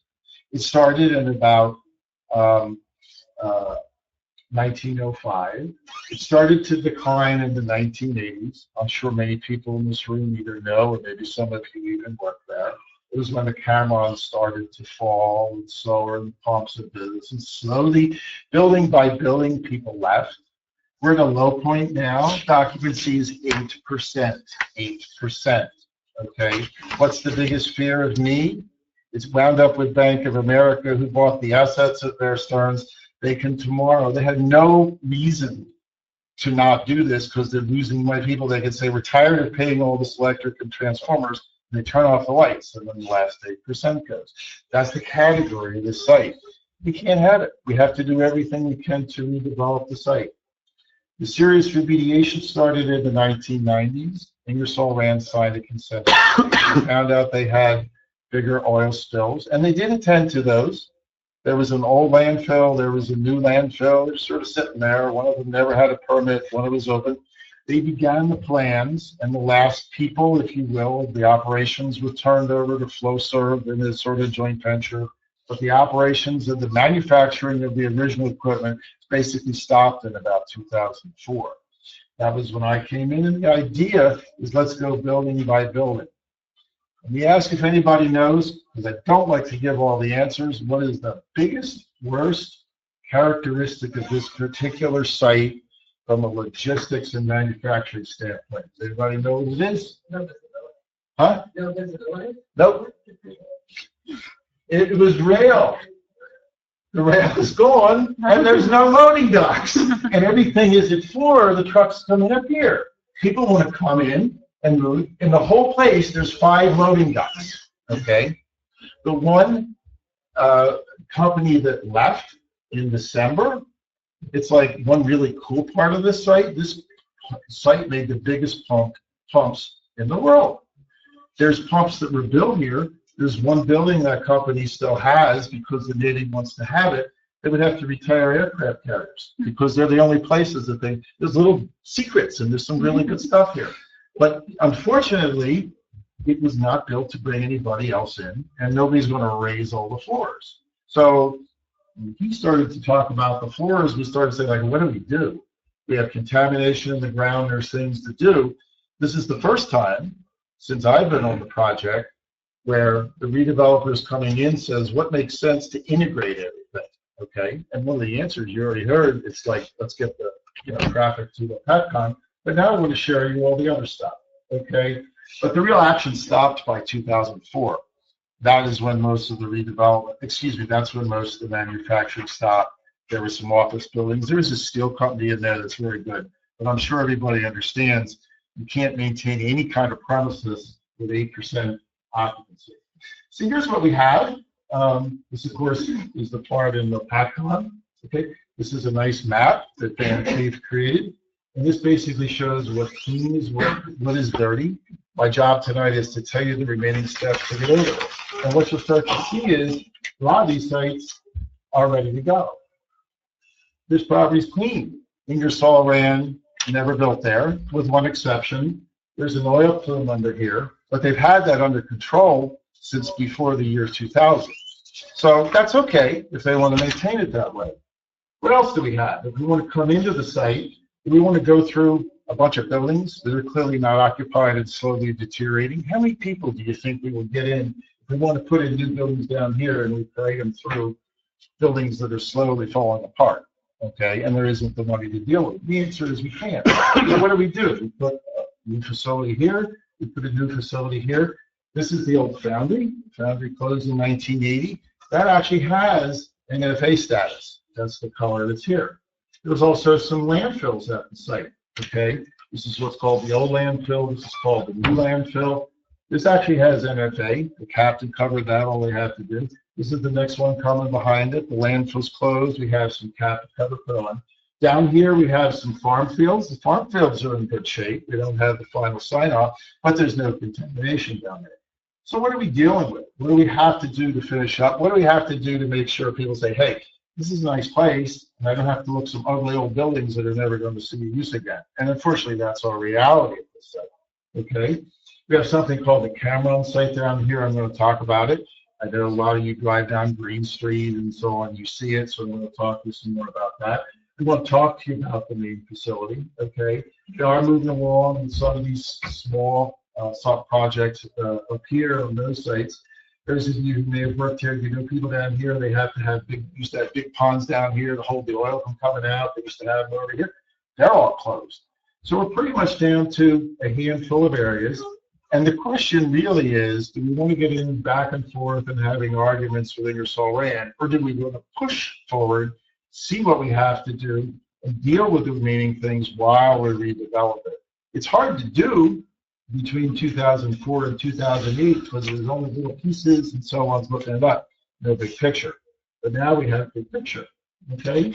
Here's the way the site looks, okay, if you spend your time. Now, if you want to say, well, what is it we do? What's our environment? What does DEP do? What does Ingersoll Rand's LSRP do? This is our world, so I'm just trying to show you what it's about without getting into a lot of technical detail. These are called areas of concern. This is area of concern number 32. We used to have some oil ponds down there. We have to work through a process where every one of these areas of concern are addressed, and then when we get to the end, you can take an area of the site and say it's done.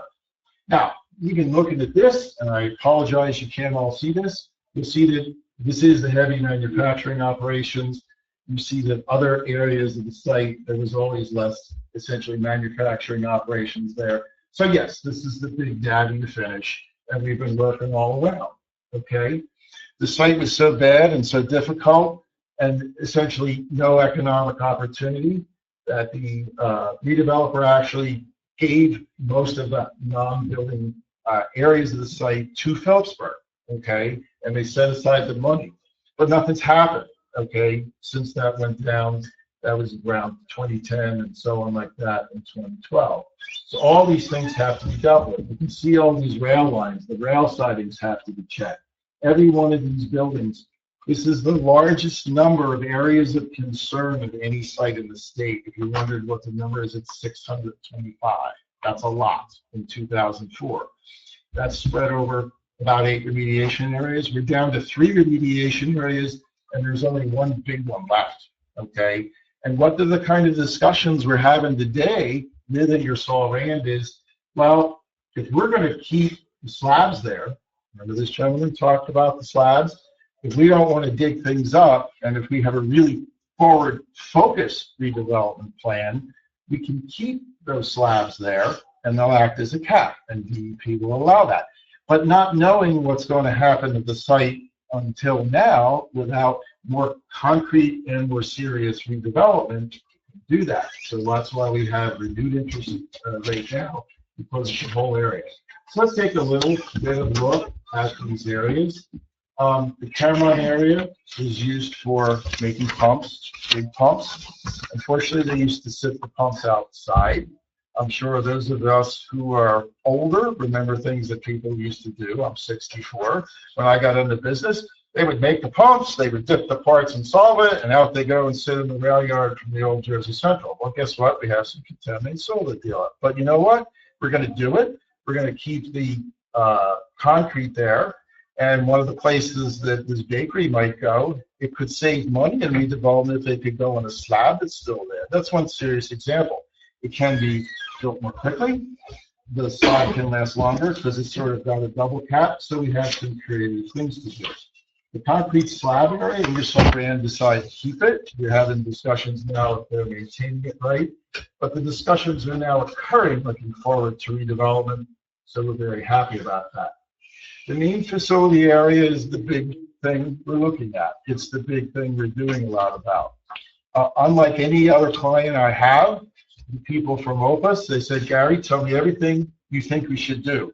You didn't come in with other people telling me what to do. They didn't go around and ask for the lowest bid, okay? The first thing I said is, well, first thing I'm going to do is go and talk to Dave Zimmerman. Those who may know the plant, Dave Zimmerman is the facility manager, and he knows everything there is, and a guy named John Bonico before him. So I said, tell me everything you think we should look for, because what I'm concerned about is the piping tunnels. Well, who cares about the piping tunnels? We go down there, we find out water lines are still in service from 1916. Did you have a new development working on 1916 water lines? I don't think so, okay? And then we find some pumps, we find, things turn over, and we find hundreds of feet of asbestos pipes. Then we say, I think we're going to consider new infrastructure. That's like item number one. But you have to take these things into account. If you don't, you go out to start building it, and well, here's all this stuff, and then costs go out of control. So we went in the piping tunnels, we donned suits, we did everything, we came back with a report, and we said, here's how you can do it. But the most important is take the pipes out, build it back up, and I think you should go and study the slabs, which is what we talked about. So we said, what loading can the slabs take? Number two, do they have integrity? Number three, what's under them? Because we know the site has a lot of foundry sand. So after 4 to 6 works of just creative work between environmental engineers and civil engineers and developers, we said, it's crazy to dig up those slabs. It's more better if we will look at where the infrastructure can go, if we can make sure we take all that stuff out and plan it. There's a whole other phasing we haven't heard about tonight. You're getting the top level phasing. We're looking at the phasing of the building to how to turn it around, because essentially what we can do is know how to get the new people coming in and not have any surprises. Well, if we're going to start digging everything up, if we're going to start moving things all over the place, and let's say make everything flat all over the place, what did we do? We just increased potential remediation costs, number one. Number two, we increased the probability that we're going to run into more problems when DEP doesn't require it, and when we know that the site does not have a significant groundwater problem because we have years of data. So what do?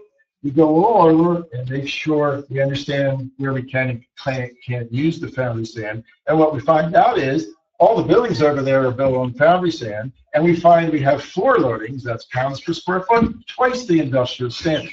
Buildings are built for mass, okay? Well, can we use it, or do we have to take everything down and put it back up? Yes, we can use it. So that's like really good. So maybe our best thing is to put new pipelines through an infrastructure, fill up and get those piping trenches flat, and go in there, and we can move it more quickly, and we can decrease remediation costs. Otherwise, what has to happen, we take a slab out, we put a slab in, and then somewhere in the middle of all this, Ingersoll Rand's supposed to cap. Well, guess what? If you use what's already there, you're saving money like a lot of time. Okay, so we go to DEP. They said, no, we think this is a good idea. DEP says, we'd love to see all these buildings come down, and when we have things we can look at, we can do it right there quickly, not over a long time, not over long delays. So what we basically find out is Ingersoll Rand also sort of thought about the same thing on a different track, and they said, we would like to submit a new remedial action work plan for the main facility. So we're talking to them today, we said, wait a minute, we took away the remedial action work plan, we don't like this. You can't do this, it's been sitting around for too long. We pulled out the bottom of what we wanted to do to redevelopment. They said, we'll work with you. We'll have it back into DEP in 6 to 8 weeks. And DEP says to me, I'm retained by Phillipsburg and Opus as their LSRP for redevelopment. They said, what do you think we should do? I said, I think we have to push them to get the remediation plan back in, number one. Number two, we have to have an open dialogue with DEP. Number three, the only way you're going to get financing is if they tell us what they're going to do and we fit it into the redevelopment plan as these buildings go down and the buildings come up. Now, we had a little tussle along those lines 8 to 10 weeks ago. I could call up this afternoon before the report to you at 3 o'clock, half an hour on the phone. I'll give you the exact full report of where they're at. They're working with us so we can get this property properly redeveloped. And that's the way it should be. Those are the pipes. Like, get your water from there? So let's go back to 1916. Wonderful pipes for a long period of time. In this area, they did take off the asbestos. This is other cladding. But if you go and look really carefully behind here, you'll see that there's not much holding that up. The stuff was built to last, but it's been there a really, really, really long time. So that's why we want to see what's down there so we can make the very best decisions. By the way, this is code lighting. If you see it, it's like one of the lights you buy for Sears or somewhere for a trouble light. But that's all they got down there these days. The rest of the stuff's all gone. In the early days, the electric lines ran down the top right in there, believe it or not. It's that old. So that's what we're dealing with. Now, what's the biggest thing to deal with at the site by volume? It's foundry sand, okay? This is the map of the foundry sand. Please explain to them what boundary sand is. Oh, sure. I was asked to explain what foundry sand is. It's one of these things I've said it so many times. I think everybody knows what it is. What a foundry is, it's a place where they have, just think of hot, but they're not wet pots, they're dry pots, and they have really hot sand in there. And that sand has been shaped using a mold, and they pour molten metal in there, and when it cools, it can be any type of metal product essentially formed. It can be brass, which is what most of the stuff here is. These were tackle-line pumps. A lot of them were brass. It can be lead, it can be iron. But every so many cycles, that foundry sand gets dirty. It just does, because it's hot cook metal and cook, okay? They throw it out, okay? There's actually pictures that they have at the site where there's 6 train lines working up a big slope, taking trains of foundry sand in, dumping it on the side. Trucks weren't around yet, okay? This stopped in 1980. So, yes, this is the 22 side. This is the massive deposits of foundry sand. That main facility, okay, they kept putting more in because they could make a big flat plant with rail lines. Down here, some places, it's 40 feet thick. It's not a little bit of foundry sand. It's a really lot, okay? So that's what it's there for. Here's the good news, okay? The foundry sand here didn't have any lead in it, and the arsenic levels, which are 2 of the metals which can be in foundry sand, are relatively low. Amazing, despite all this foundry sand, none of it got in the groundwater. There's 3 reasons why none of it got in the groundwater. First is, it's not the type of foundry sand that has the light metals like lead that can leach. Number 2, if you were to come right in here and just drill race right down, after you got through that foundry sand, you would find silt clay. And the silt clay is fairly thick, and then you go into limestone. So are there some problems with groundwater here? Yes. But by 2004, when the site-wide studies were done by DEP, they said there's nothing in the groundwater. Now, that doesn't mean we can ignore the foundry sand. It means we still have to put a cover on it so people can't touch it. It's not something you want to touch it and eat it or have children on or anything like that. So slowly, area by area, we put capping on. It gets denoticed, and if anybody digs it up, it has to be properly managed. This is probably one of the largest deposits of foundry sand in New Jersey, just because the plant lasted so long. That's what they did. That's why all the people worked there. That's why they made the pumps. They made mining equipment, all these kind of things. It was a big plant in its day. But that was the byproduct, if you want. And of course, by 1970, DEP regulates it as waste, so it has to be addressed. Here's our remediation area status, okay? This is a more detailed report to you. Interesting part here is foundry, it's all done. That was the biggest place and so on like that. The Cameron NFA is pending. They're having discussions with DEP. Property here in Lopatcong clean, was never built on. That formal determination is out. The 2 stormwater basins are all done. The facility is in the remediation stage. So I know you won't necessarily understand all these technical terms, but when we look at this site by land area, or we say in the main facility, if those caps, those slabs are going to be the final thing, by land area, we're only over 90% cleaned up because we're not going to pick up the caps and make more mess. So why do you think we spent so much time between the civil engineers and the developers saying, how do we do this? We don't want 10-year build out. We might say 10-year build out is still very good for the size of the place. You can tell what the redeveloper wants to do is build as people come in. So what we said to Ingersoll Rand is, look, we're not going to come in here, we're going to have a big fight. We're going to give you about 2 years to finish up what you're doing. Meanwhile, we're not going to go and push banks and financing. Let's start on a clean site, let's work it all the way through, and let's do it the smartest possible way. So it's integrated. Infrastructure, remediation, and remaining and redevelopment working sequentially over the site and have a plan for the whole site, okay? And that's what it is working very well. So what we had is a site that came in 2004 for redevelopment. Great promise. I was here then doing that. wound up in the difficulty with Bear Stearns, and by 2008, nobody was doing anything, and it pretty much fell flat. A number of years went on. The military companies were still here with the pumps and so on like that. The last one moved out at the end of the last year, and we only had that one little building for the test. And that was a significant last big tenant.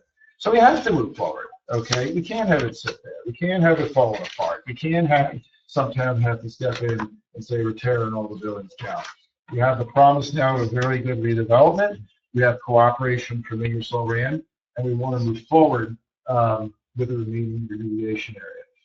I have about 26 feet of books I read on this site, so I can't tell you everything. So I'm going to now tell you, and I invite you to ask me any questions you want. This is my job, okay? I'm a licensed site remediation professional. What do we have to do?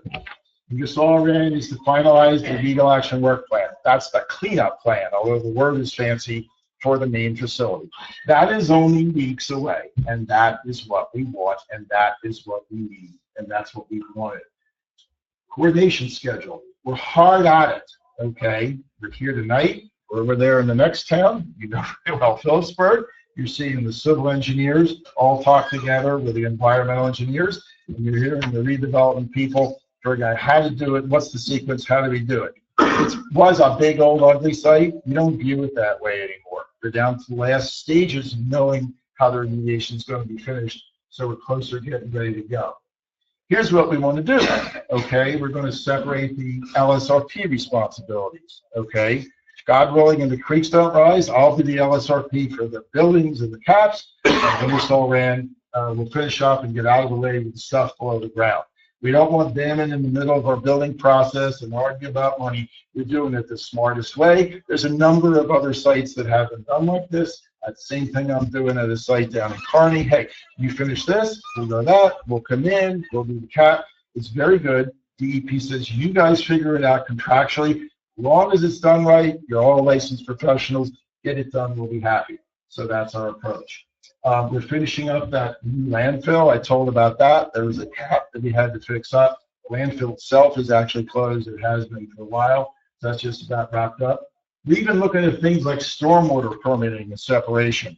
Ingersoll Rand had old industrial permits. We're now looking at things, since we don't have to have essentially the industrial component of our stormwater is now already completely clean on the half of the site. How should we route it into Phillipsburg? What should we do? You see the new basin being proposed. That's a good thing. I understand your question about the cisterns, and the answer about the cisterns is you don't want them in the foundry sand under the building, unfortunately, is what the answer is. They still have cleanup to do there. But the detention basin, if I understand correctly, is designed to the latest standards, so we still get the retention and so on like that, not the old way, where there's like longer term retention and everything. So that's the plan for that. Yes, good. Okay, retention. Okay. All right, now you're aware there's a serious limestone problem in a lot of areas around here. Yes. Okay. Do you foresee any issues with that? We've only had, the site has only had one sinkhole. It's up here at the top end, near what was called the back entrance. That's the only one that's ever occurred, according to the facility managers, in about 25 years. So, yes, we're not going to tell you there's none, but no, they don't seem to be significant up here. I think the reason for that, I mean, I'm not a geologist, is that silt clay, the way it sheds water, I don't think a lot of water goes down. It's pretty impermeable. I know that when they have the sinkhole problems elsewhere in Pennsylvania, there's this mixed, places where it settles and it's not all clay. There's not a good layer. But if you have any comments, glad to listen to them and pass them on. It's not my cup of tea, but I've been told the incidence is very small, and the reports I've read have said the same thing. And I'm telling you the reason, you see why. Redevelopment DEP approvals, we're working on that. DEP is headed, promised full cooperation. So we're very well along with that. And we talked to the case manager, as does Ingersoll Rand. In the last 8 weeks, Ingersoll Rand, rather than waiting to submit things to see what comes back in the paperwork, they know that there's a lot of pressure to move this in a positive way. They're calling up the case manager. Her name is Jill, and they tell her what they're doing.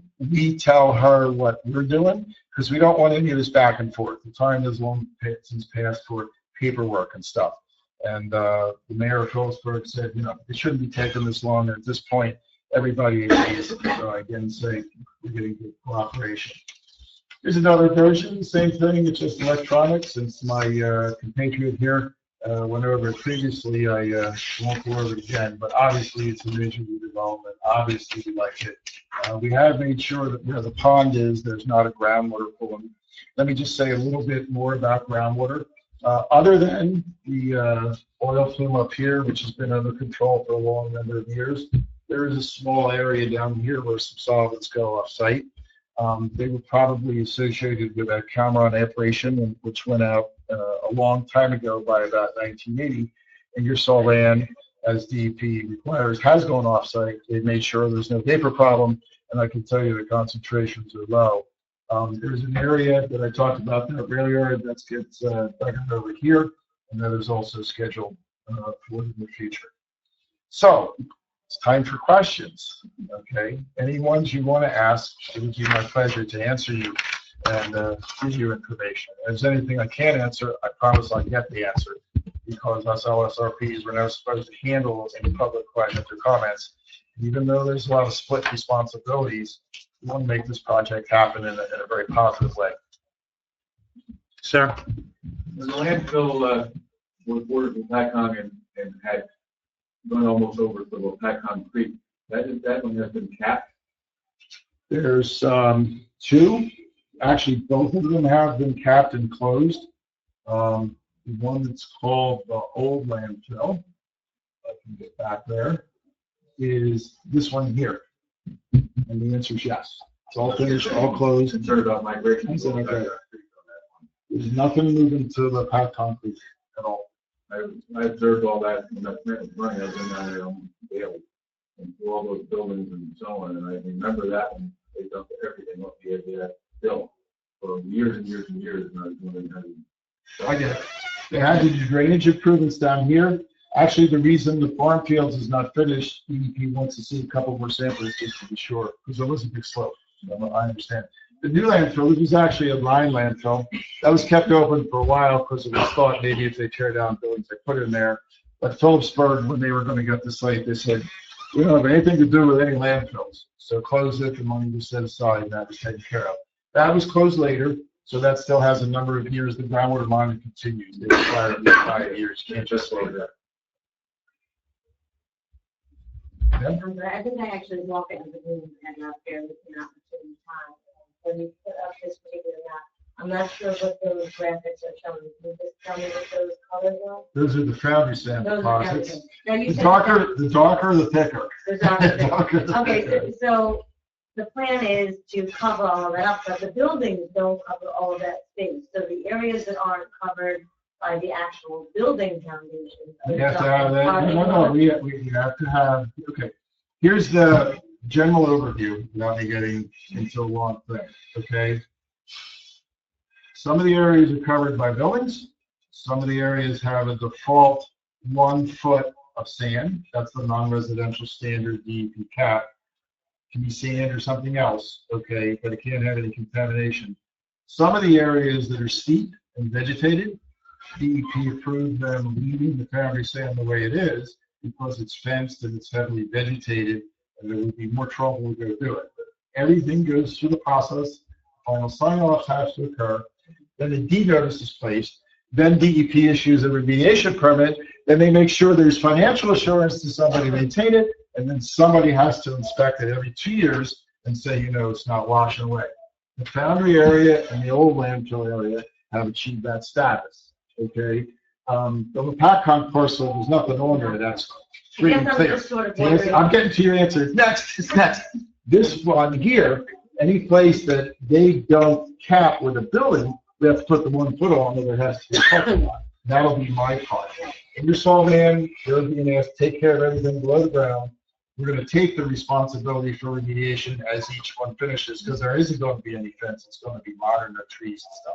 That's the plan. Sorry it took so long. No, that's fine, and I appreciate the explanation. Like I said, my concern is basically, about, you know, the impervious surface that would be in, and, you know, you want to make sure that We're not adding. It was bigger a long time ago. We're not There'll adding. be some areas, like, you won't be paving over areas that don't need to be paved, No. just like the sand and the issues. Absolutely. If I could, Gary. Yes, sir. Excuse me. So you see the phasing plan, there's rhyme and reason to this, okay? If you can see where Gary's, the main facility, Gary, watch out, bud. Yes, sir. There you go. See kind of where there's white spots in the middle there over, that's where buildings are, okay? But as you see, there's 625 areas of concern. There's 3 left. So the reason why this is phase 2 is we have to give Ingersoll Rand time to do what is necessary. The boundary stands is a good question. Most of where we're going to do our stage parking that isn't covered by building is going to be stage parking, or it's going to be just greenway. It's already been capped. So phase 2 is in conjunction with Ingersoll Rand. Phase 3 is in conjunction with Ingersoll Rand, and this gentleman right here, and phase 4 is in conjunction. So the 3 areas of concern, there's some here, there's some here, and there's some here.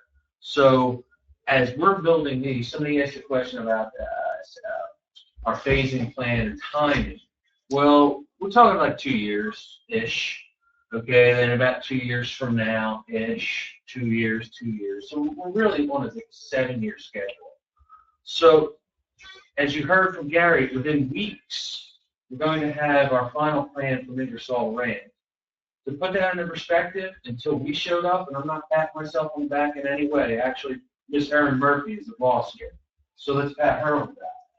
But until we showed up, this has been going on for 21 years.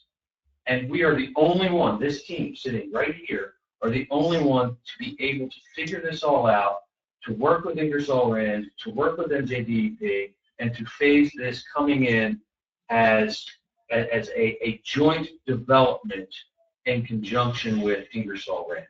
That answers your question. Yeah, no, I mean, obviously my concerns are focused on groundwater recharge. I'm sure, obviously the plan would consist of, you know, the hydrology reports. The reason I readily said it, there's a whole building that's going here.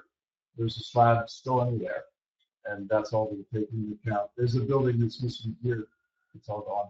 That's not parking lot. So it's not, if you know, on an overall basis, I don't think there's anything significant. But I understand your comment. Yeah, I mean, You have to- if there's been any considerations for some, you know, porous concrete or asphalt throughout some of the sections. Well, we can't infiltrate in the oil plume, and we can't infiltrate down here. That's against remediation. It's a stop dead, no way. If they do something that causes that, then they can be added to the responsibility of Ingersoll Rand. But I think you'll find that the pond is generous. Pond is generous. That's what DEP wants you to do if you can't infiltrate. Pond has to be generous. And that's the one on the book side, and how you don't really know exactly the dimensions of the Lopatcong. No, actually, there's gonna be one generally in that area right there, That but one it's not on the intended, to service building one. Building 1 is gonna use a bigger pond. The only reason we have that other basin is gonna be there is you can't get, the Lock Street from there down to 22 out to the pond, this is too low. So I need to go to smaller basin. Yeah, I know the Christmas tree farm, across the street from them, the way the storm drain is working out, all the garbage from 22 is dumped on the property. So maybe something that can be. Joe, somewhere. That was a very innovative presentation. It was good. And Thank you. the whole process of capping the little, I don't know how it works. To me, it sounds like you just put a cap on something bad. And then you're saying you don't want to look under the slab because you don't know what's behind there. And a cap only works to protect stuff which is above the sand, right? If stuff seeps into the ground, there's no protection from it, right? And not looking under the slab because you're concerned you might find some really bad stuff. I'm not sure. You're not sure that under the slab is nothing bad, right? I'm not, let me expand the whole discussion so you hear me out. Okay, let's first start with caps. Okay, if we only have foundry sand, okay, all we have is 1 foot. It can be topsoil, can be sand, can be whatever, so you can't touch it. It's called thermal contact. It's not preventing the groundwater problem. Now, let's go over to this building right there. Okay? Remember I told you that there was some oil spills there? Okay? That's the building, okay? Because there was a tank farm here, and that pumped all the oil over here, and something happened on Sunday or something overflowed, and they weren't paying attention. Now, I can sit and say, we don't care, we'll pave it over, we're not going to do anything, we just don't care. DEP will not approve that. What I was referring to is, now that we know where the contamination is, do we want to do it as an overall cap? But I will tell you, okay, straight talk, all right, if we start digging everything up, we're going to find a lot more little hot spots. But guess what? If it's capped and it has the kind of cap that won't allow any infiltration, DEP will say, well, we think you got all you're going to see that's big and you don't have to study anymore. That is a huge difference. And the reason it's a huge difference, let's say that Dan says, I want to build right here now. Okay, I want to build right here now. Well, we know that right there, there's a bad solid area. We know that doesn't impact groundwater, but we know it's there. Now, if this man says, hey, let's the hell with the environmental, I'm just going to say let's level the site. You do realize we have to deal with that, even though if we left it capped, DEP would say it's fine because the groundwater clean. That's what the difference is, okay? Once you pick it up, if it's contaminated, you may or may not be able to put that on. So what I'm telling you is, and it's the way the remediation rules work.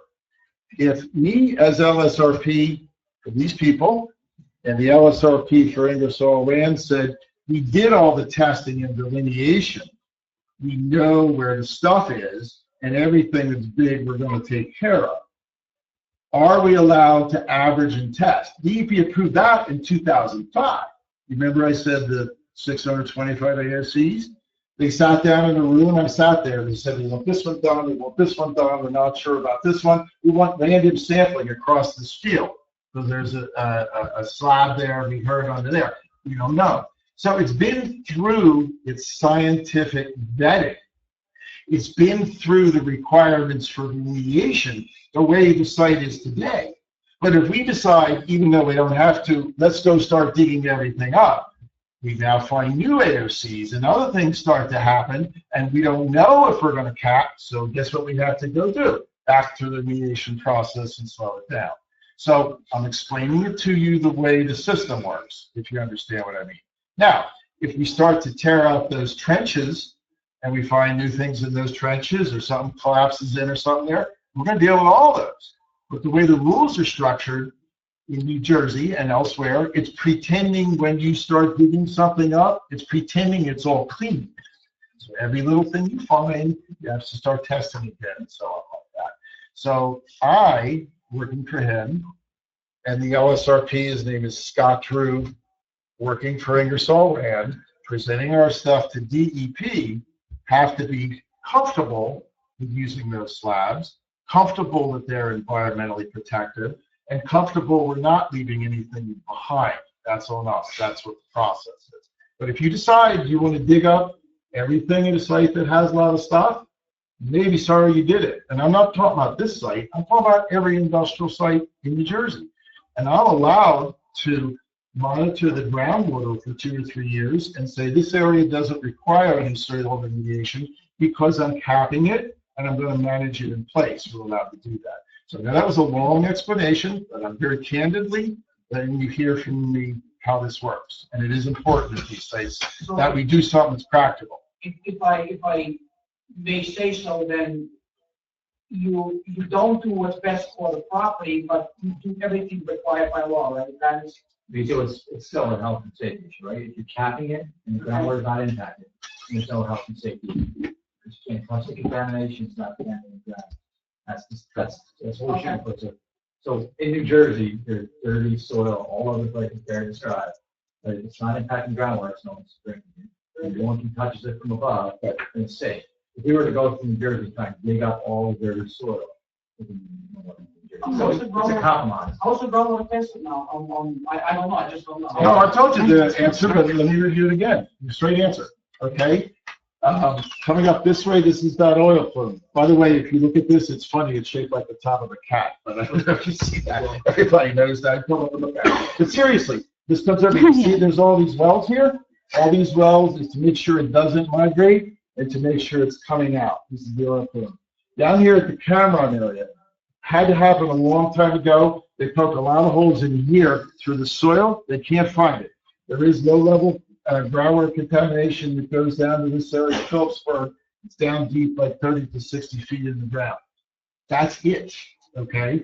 This part, understand, this is not like a refinery or a chemical plant and so on like that. This was all the dry side of the property.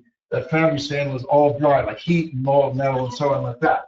The only thing they have is in this building, and I think one of these over here, they had some solvent pads, you know, like safety clean and all that for tools and so on like that.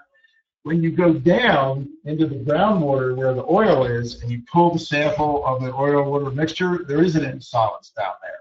And that's because of that clay. It never makes it down there. And they didn't have big tanks of solids. We're talking about small stuff, you know, like baths and so on, like people see in shops. It's not a heavy chemical operation. It's mainly metals. Not none, but not enough to cause some massive off-site plume. But if you go down here, you'll find out DEP still pushing them down here and making sure no vapors coming up in anybody's houses, and they have to continue. Groundwater has not been a high priority at this site because they got the oil plume, which is the main thing, under control very quickly in the 1990s. DEP hasn't really pushed them. The main stuff is getting these big old buildings down and finding out if there's any more, because it's a big, complicated site. That's what's taken most of the time. Yes, sir. DEP is also going to require deed restrictions that can't be disturbed. The whole site, correct? So when Ingersoll ran, even though DEP didn't require it, the whole site's under a deed restriction. But that's what I was telling you before. This area is under the latest DEP restriction, requiring inspecting every 2 years, and the old landfill, the new landfill, will go next. The only place that will not probably have deed restrictions is the Lopatcong parcel for soils, but the groundwater is contaminated. There's an area called the farm fields area down here. It was never part of the industrial operation. They grow corn down there. That's always been clean. Those are the two places that will not have deed notices based on everything to date. There are no wells to be tested. Every place offsite, it's on public water supply. Monica? You guys were saying that it's going to be monitored. Is that the oil? So it's The oil will have to be slowly pumped out on the candid person in perpetuity. Remember the gentleman talked about the limestone? Well, deep down in the ground, there's like mini caves and so on like that. You can't just like pump it out. So it's a slow process. They pump a little, wait until it accumulates, pump a little, accumulates. But they have had to post financial assurance. They will upgrade that system. They're looking at it now every 20 years or so because technology changes. But it's not going to just come out. There's no way to easily get out in limestone. So I think it's totally great that we're doing something with that area. I've been a member of Keywords since 1978, so I saw it close down everything. So could you give an example of another instance where there might have been that same type of oil underground? What's the most dangerous piece of it, the oil or the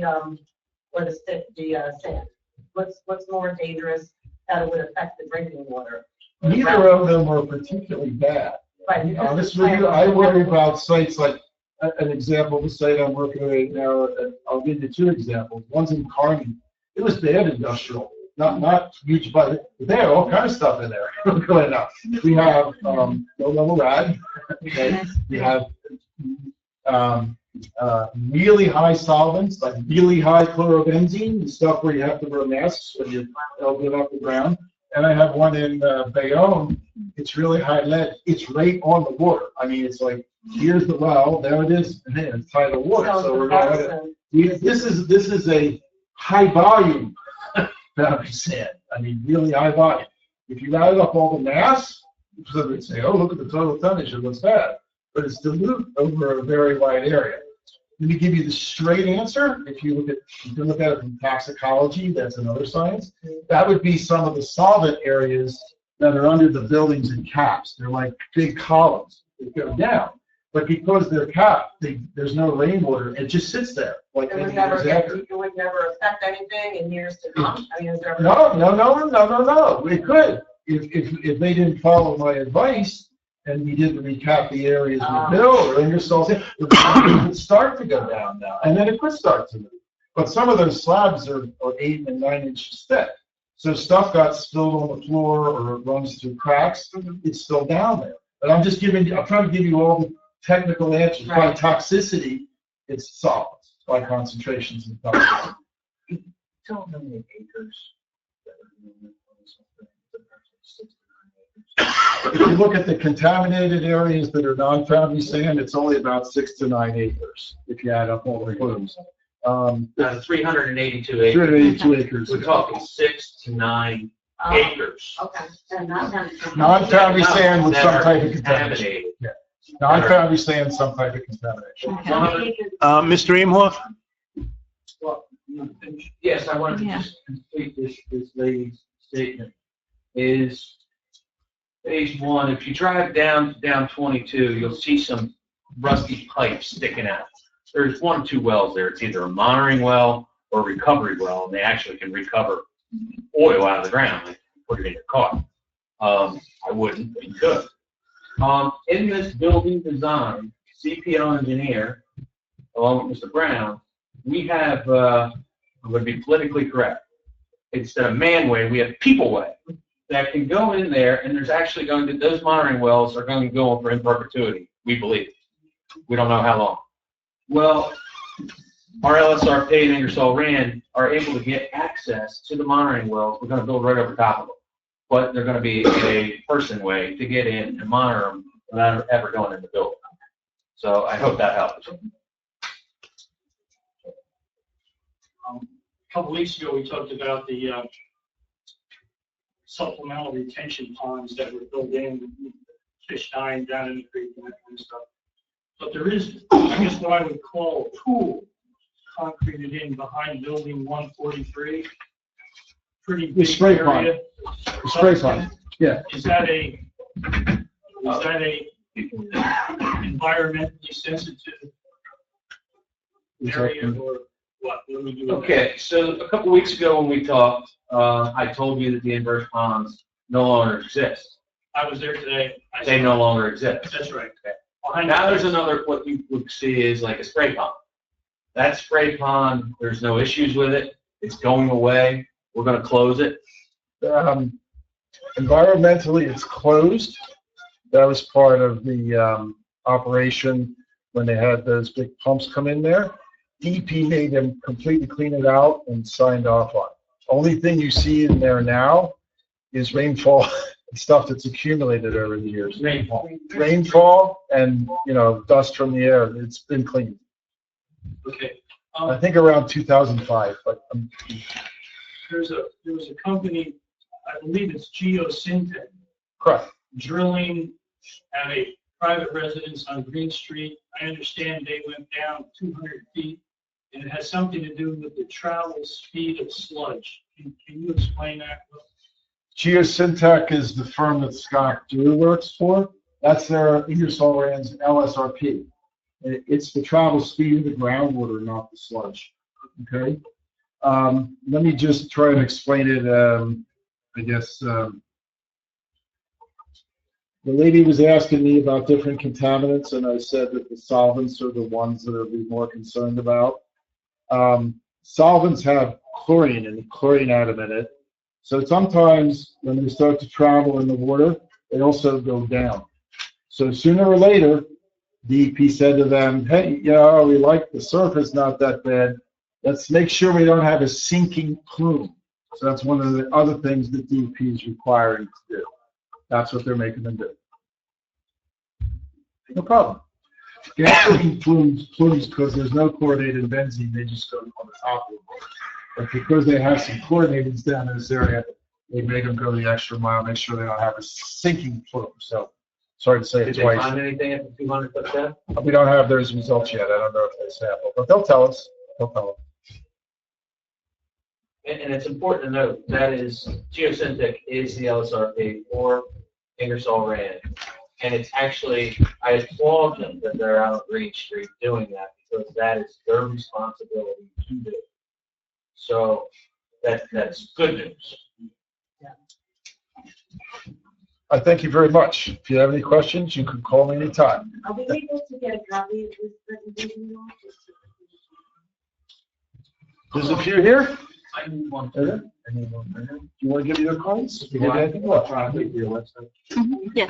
Did you all get one? Yes. Here we go. Mr. Van Vliet would probably like one.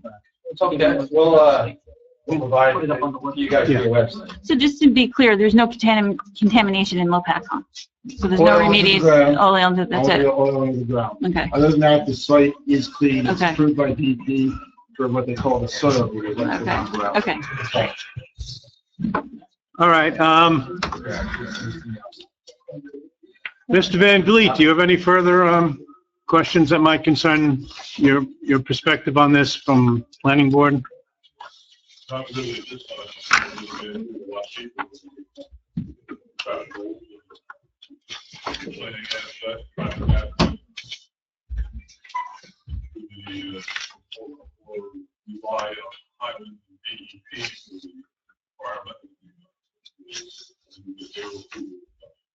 Yes.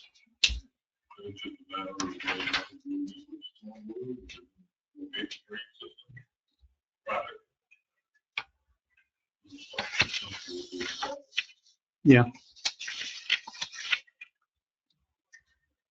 Are there any further questions? We try to do this like a town hall, as you, I guess you've noticed. I was just wondering, on the park system, I think that's a great idea, I think it's a lovely, who's going to, Well, I'm glad you brought that up. You can thank Mayor Harry Wine of Phillipsburg for this, okay? He broke my chops and he said, Dan, if you remember, Mr. McGrath from CPL said these are going to be private roads and public access. Hold that thought for a second. Power of the Pen is in front of you. I had written an article 2 weeks back, and the people spoke and we have listened.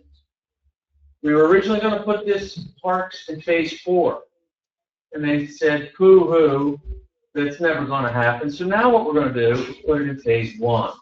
Okay, so when the buildings are going up, you guys are getting some parks.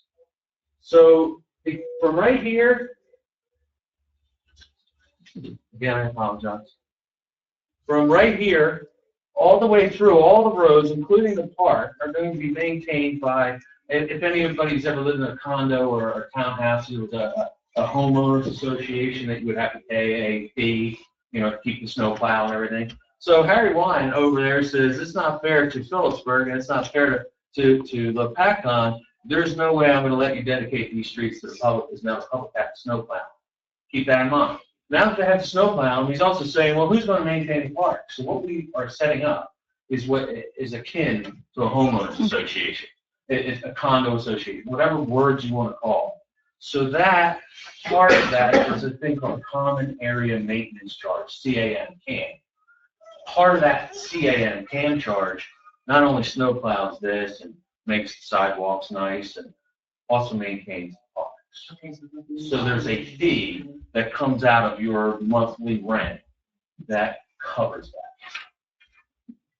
that. And we will not be dedicating the parks or the maintenance of the parks to either town. It's on the condo association to take care of it. is the buffer along the creek down to 300 feet or is that? This is from the Lopatcong Creek this is a, what is it called, Schedule 1 street. Category 1. So that's the buffer is 300 feet. So we can't really go in there anyway. I was thinking if you went a little bit more than 300 feet. Well, yeah, quite a bit. The scale of the map is looking at 200 scale, so 300 foot mark is just their spline right here. This walkway at this scale is probably 75 feet away from that, so already, increasing.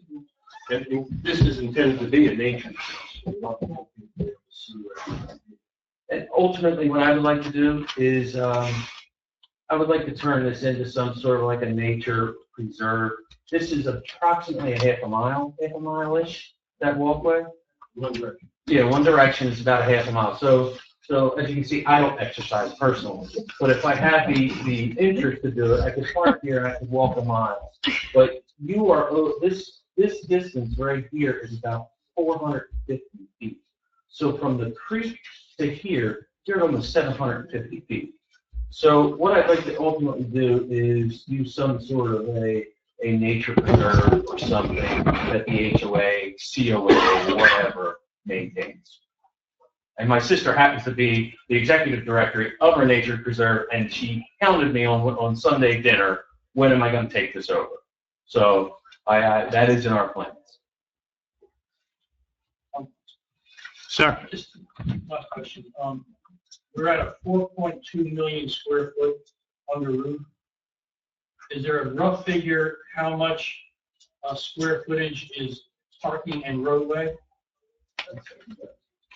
Yeah, about double that. It's about 8 million? it's about what we go on impervious coverage. Impervious coverage. This will kind of explain somebody's question about the capping. If rain can't get through it, that's impervious, right? So we're talking a 0.55 FAR here, something a 0.55. 55% coverage of the property that we can build on. We can't build on here, so that doesn't come in our equation. So it's about a 0.55 coverage. Does that make sense to everybody? 55%.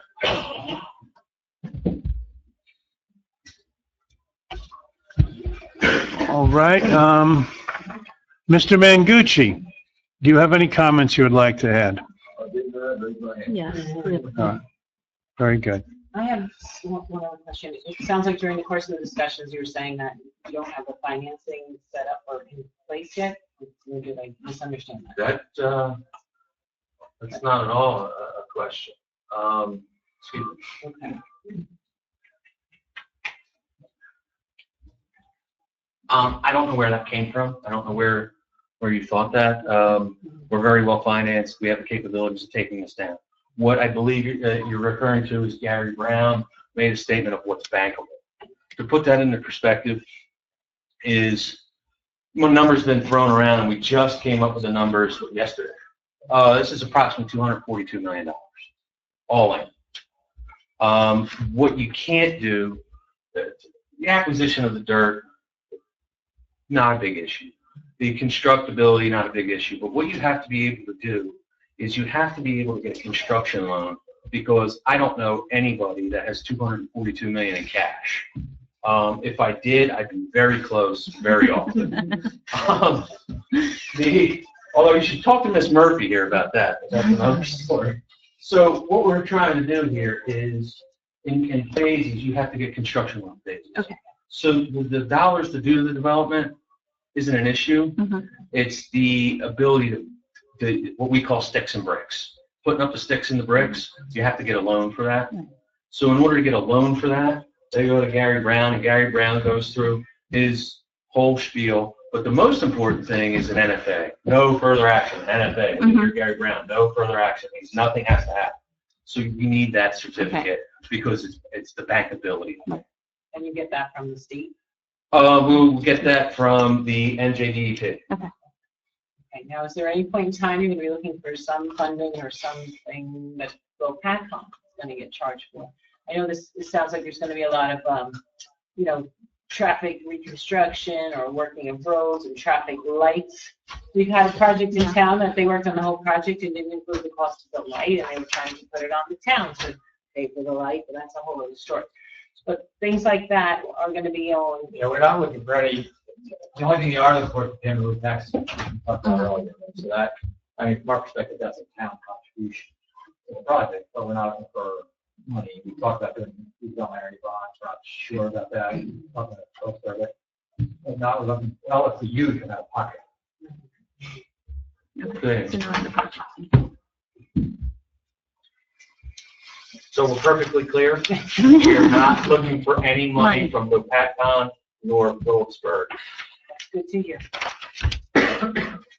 But if you're willing to give it to us, No, you know, no. sure. You don't have it to give, that's the problem.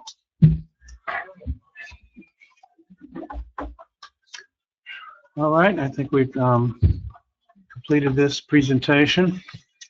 We thank you for that. Does the council have anything they wish to do at this point? Well, I just wanted to thank everybody. I know I spoke to Mr. Baumann for addressing our concerns. As you may have known, the council here has been in the dark. There's been a lot of meetings in Keepers. I know you guys are going there. It seems like every meeting now, which is great. And unfortunately, that's how council here in Lopatcong has been getting our information. So we're trying to catch up to speed, and we really appreciate you guys coming out here, sending us all the documentation that you have, because we haven't been privy to any of the meetings that have been going on with the mayor and you guys. So this is very helpful. And we like to keep this going as we go through each step of the process. If you guys come here, you know you're going to have to go to the planning board as well. And we really appreciate. We're happy to come as often as Mhm. as required. We are hopeful that you would consider the resolution approving the agreement tonight. I don't know if that's on the agenda, if that's on the cards. Resolution approving the execution of the judicial redevelopment.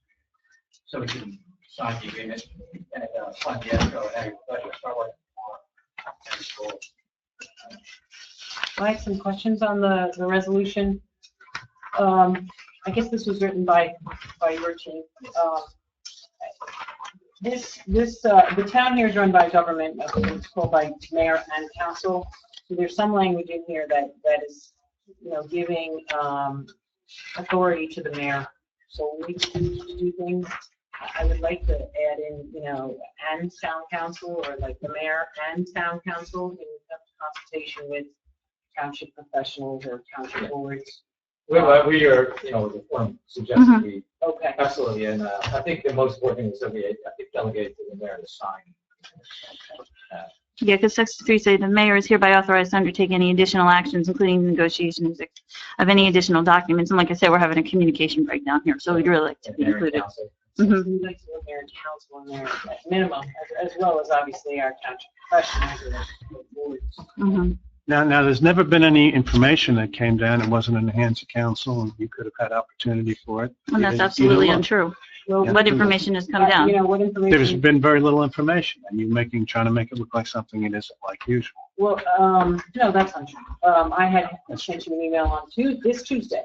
We had a meeting August 5th. We didn't know you were coming August 5th. The council didn't know. The mayor knew. We didn't know.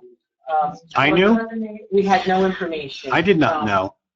Well, somebody put it on the agenda, so it wasn't us. It was on the agenda to discuss as an agenda item.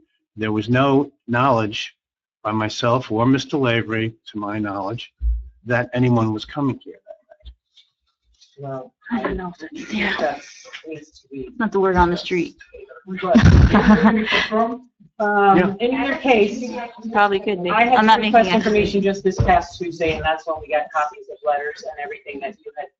So, you know, I apologize, this isn't your issue, this is ours. And this is why we're happy you came tonight, we're happy you gave us handouts, and, you know, I'd love in the future, if you have any letters to present to the mayor, maybe present it to mayor and council, so that when the mail comes into the clerk's office, she can open it and say, you know, stamp it as received, and then distribute it to the parties that need to see it, that need to be involved in the decisions. But again, I didn't receive anything until this past Tuesday. And, you know, I did want to call my attention that we'd like to have mayor and council on this resolution. So has Lavery and Katrina weighed in on the resolution yet? Yeah, I think they reviewed the resolution. I mean, if you want to add in that language, that's absolutely fine. And I think it's acceptable the way that it is as well. It's the way, when I read it, it's, you know, accepted on behalf of the Township of Lopatcong, and the mayor as the mayor is just signing off on. But whatever you want to, you know, I mean, that certainly is absolutely fine to put into the resolution. They could probably do that by tonight and get it to you in the morning if that language is fine with everybody. Well, you know, I have a comment on that. The accusations that are coming, I would like to ask you guys straight out, did you tell the mayor that you were coming last week? I understand that the resolution was on the agenda, but I don't believe that anybody actually said they were coming. So did you let the mayor know beforehand that you were coming? We thought everybody knew we were coming. I can't speak to the mayor directly, so I can only speak to the lawyers. I can't speak unless. Okay, so you would have told our attorneys. I thought that people understood we were coming. Okay. I would never presume to have, because there was a resolution to designate us. Mhm. And it would seem odd not for us to be there, because you would have been able to speak to us. And so I couldn't imagine a governing body designating a redeveloper without seeing them in front of them and having met them. So for us, it seemed pretty clearly we should be there, and I thought everyone understood. Yep, but you didn't directly talk to the mayor and say you were coming. You talked to our attorneys. Yes. Okay, I just want to make that clear. Mr. Van Vliet? My understanding of the original redevelopment, that's the fact that the redevelopment authorities want to tell council who the redevelopment agreement. I'm not sure if that's still stands. I wait for the attorneys on that. See that, so I was just wondering which way we go, because the specific steps that took care of after you acted as a redevelopment authority, sign that agreement and we'll get that. All right, the way this last group of paperwork was to work is that our attorneys would distribute them to everyone on council, who would then send back any comments they might have, and then council would, or the attorneys would fashion, a final agreement. All right, so I don't know if they've looked at it. I'm only used No, the final agreement? No, of course not. So- It's only the final code. Mhm. Designated the redevelopment authority, which in effect is the town council. It is in But I effect. don't know which action we're wearing to make that. I rely on our professionals to tell me that. Yeah, just because I do it all the time, the governing body is the redevelopment, the Lopatcong. So they, as a body, approve the agreement, and as a body, they will approve everything. I agree with you. That has not changed. I understand that. Understand they're acting as the redevelopment. They are. That's what we're asking. So the conditional agreement will be as the redevelopment. And it's, by the way, the agreement is 2 pages, 2 pages, not long. Okay. We will be more attentive to your procedure. I apologize if we didn't get it right the first time. We'll make sure that everyone hears from us at all times. It sounds like we make sure everyone knows everything. That's what we did with this most recent package, and that's what we're going to do. And again, we respectfully ask you to open some of these move and second to vote on that resolution. Because I think it's a 2-page letter agreement. It includes a $20,000 escrow from our client.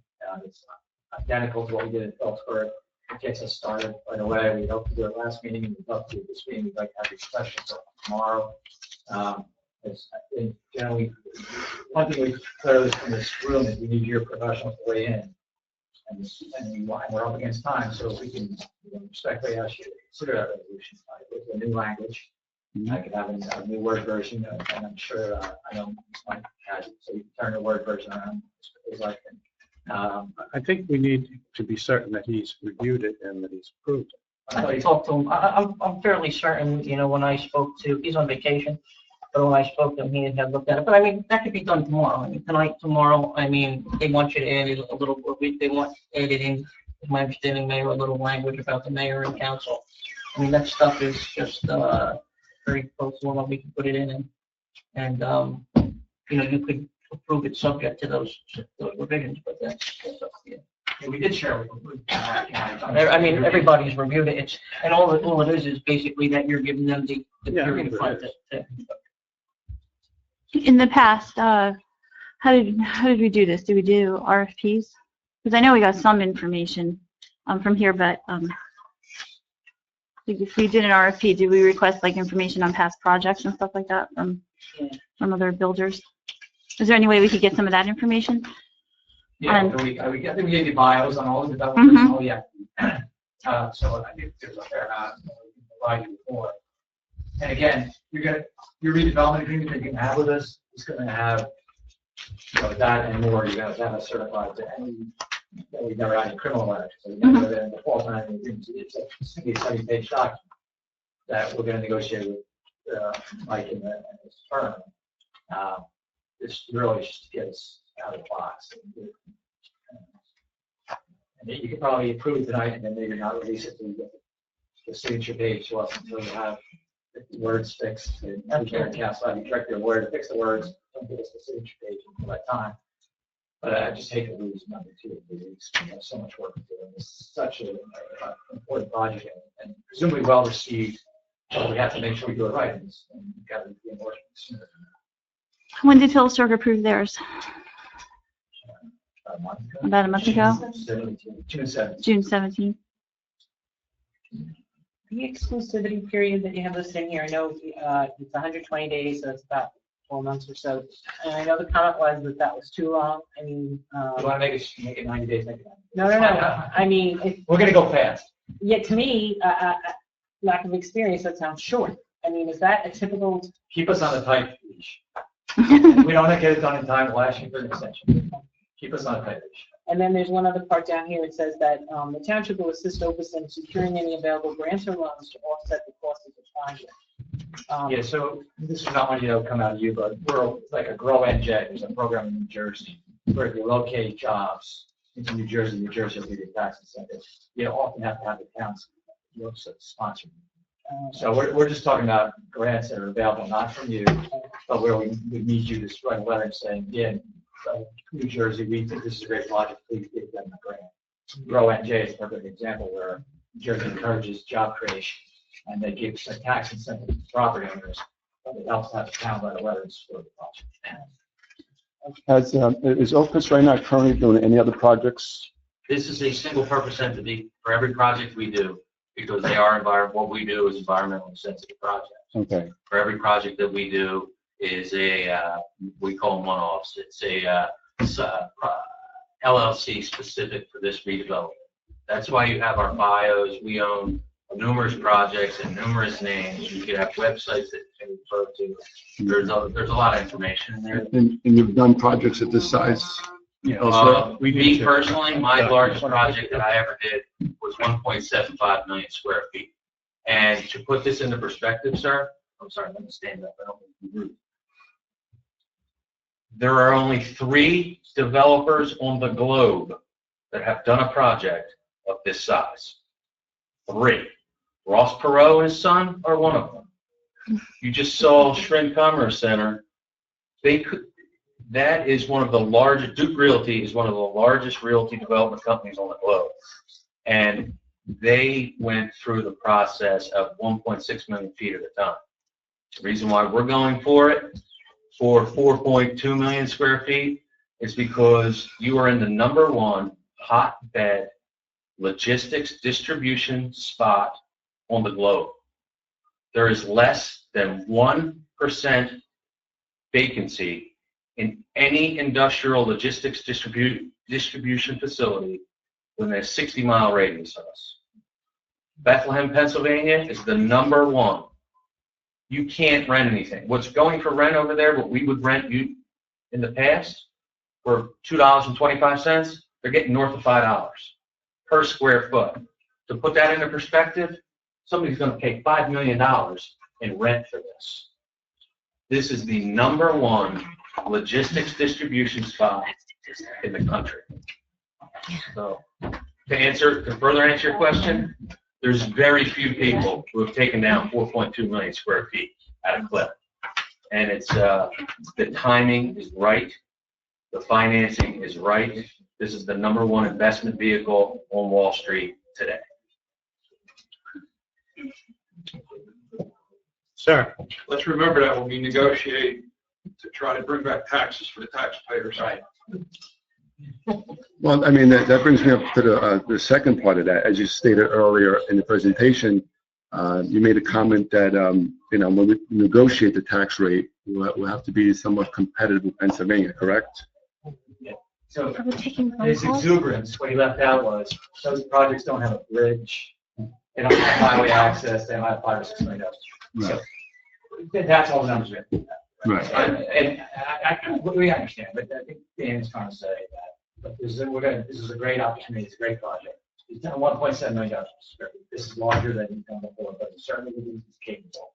And we're gonna prove out the numbers. We should get good rents, but we also have extraordinary infrastructure costs that those places describe. So, but we have to work with that. One statement to your statement, sir. They're paying 84 cents in taxes. New Jersey, $3.12. Okay, they're paying $5 right now. You go down out to Clinton, there's a building empty right now because they tried to get $5. Guess what they're renting it at? $2.19 just to get it filled. So we are doing a $240 million commitment. So do I expect to get $5 here? No, I don't. I need a tax pilot so that they don't pay $3 per square foot in taxes, which is currently the tax ratio in the state of New Jersey for this. We need a tax pilot program, or this doesn't work.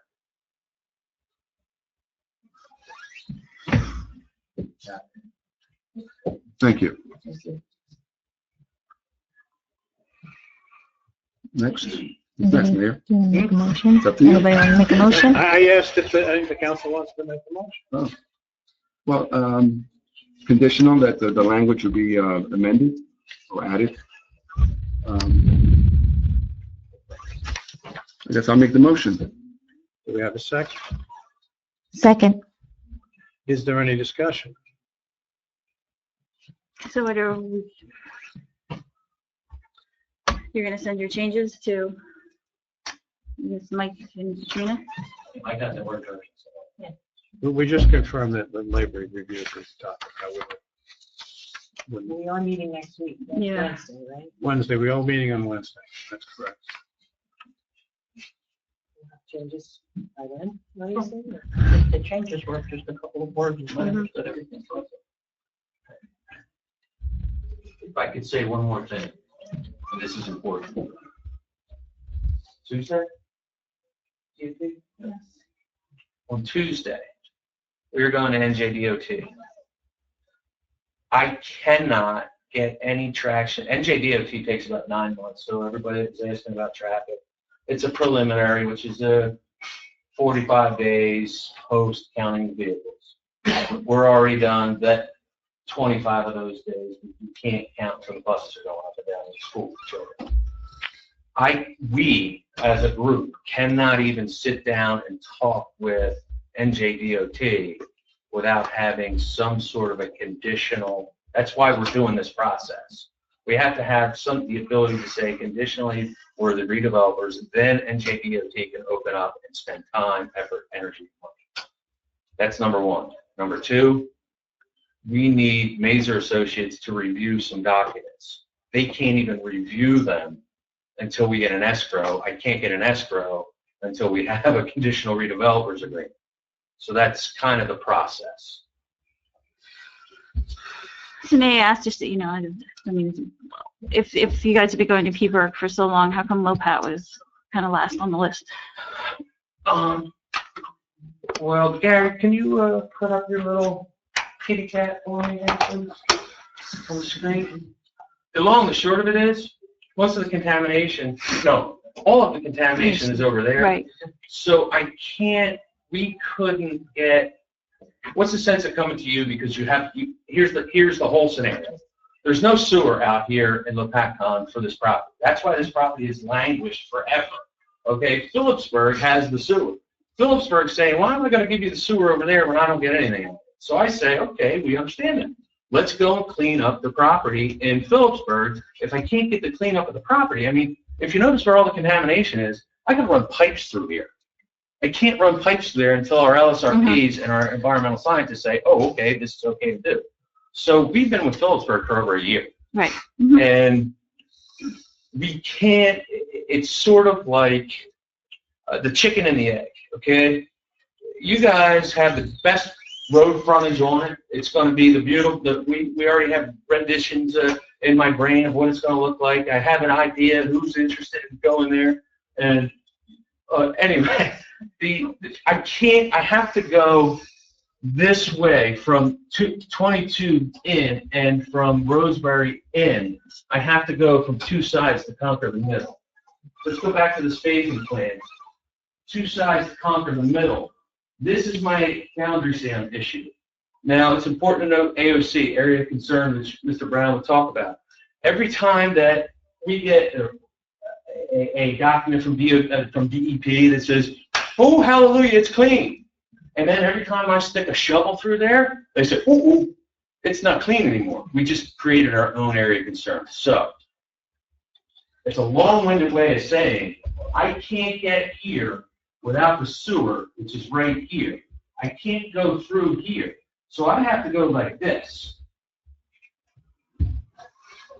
Well, that's like 2 miles of sewer line. That's why Gary was talking about the tunnels. Those tunnels are useless. We got to go in, and I do recommend if anybody wants to see something creepy, go down in these tunnels. It's creepy. But they made me go down there. My wife wouldn't go. Neither would my dog. But so to answer your question, I needed to figure out the reason why. And there's been a lot of people here, okay, and I know that some big names from just not far away, and they all failed. There's two reasons why they failed. They didn't have sewer, and they didn't sit down and think about, well, in order to get sewer, I got to deal with the environmental. So the environmental was first. In order for us to do that, I need to make sure a few things happen. One, I got sewer, which, by the way, we have sewer. Yay! That's number one. Number two, I need to figure out how I was going to route the sewer there, not disturbing this, so I didn't create my own area of concern. So in order to do that, this is the process we had to do. That's number one. Number two, the other reason why all of this has always failed is nobody could figure out how to work out on a timetable with Ingersoll Rand. And everybody was blaming Ingersoll Rand as this horrible group and this and that. I have to say, they're actually doing what they're supposed to do, albeit it's slow. But since this will come a shock to everybody, I kind of push things along to make sure we get these results. So because we all sat down with Mr. Brown back there, and we all came up with a remedial action work plan that made sense on their timetable and our timetable, because nobody's going to lay out like $240 million and just sit there vacant. You go out of business that way. So what you do is we figured out how to phase it along with the environmental cleanup process. You guys were clean. I didn't need to figure out your phasing. That's why. Does that answer your question?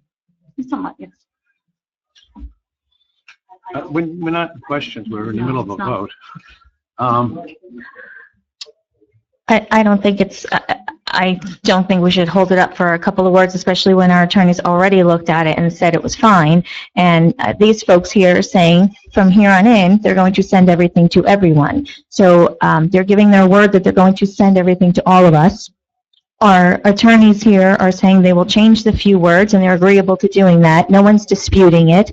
So why not just do this tonight, and then, we'll change the words.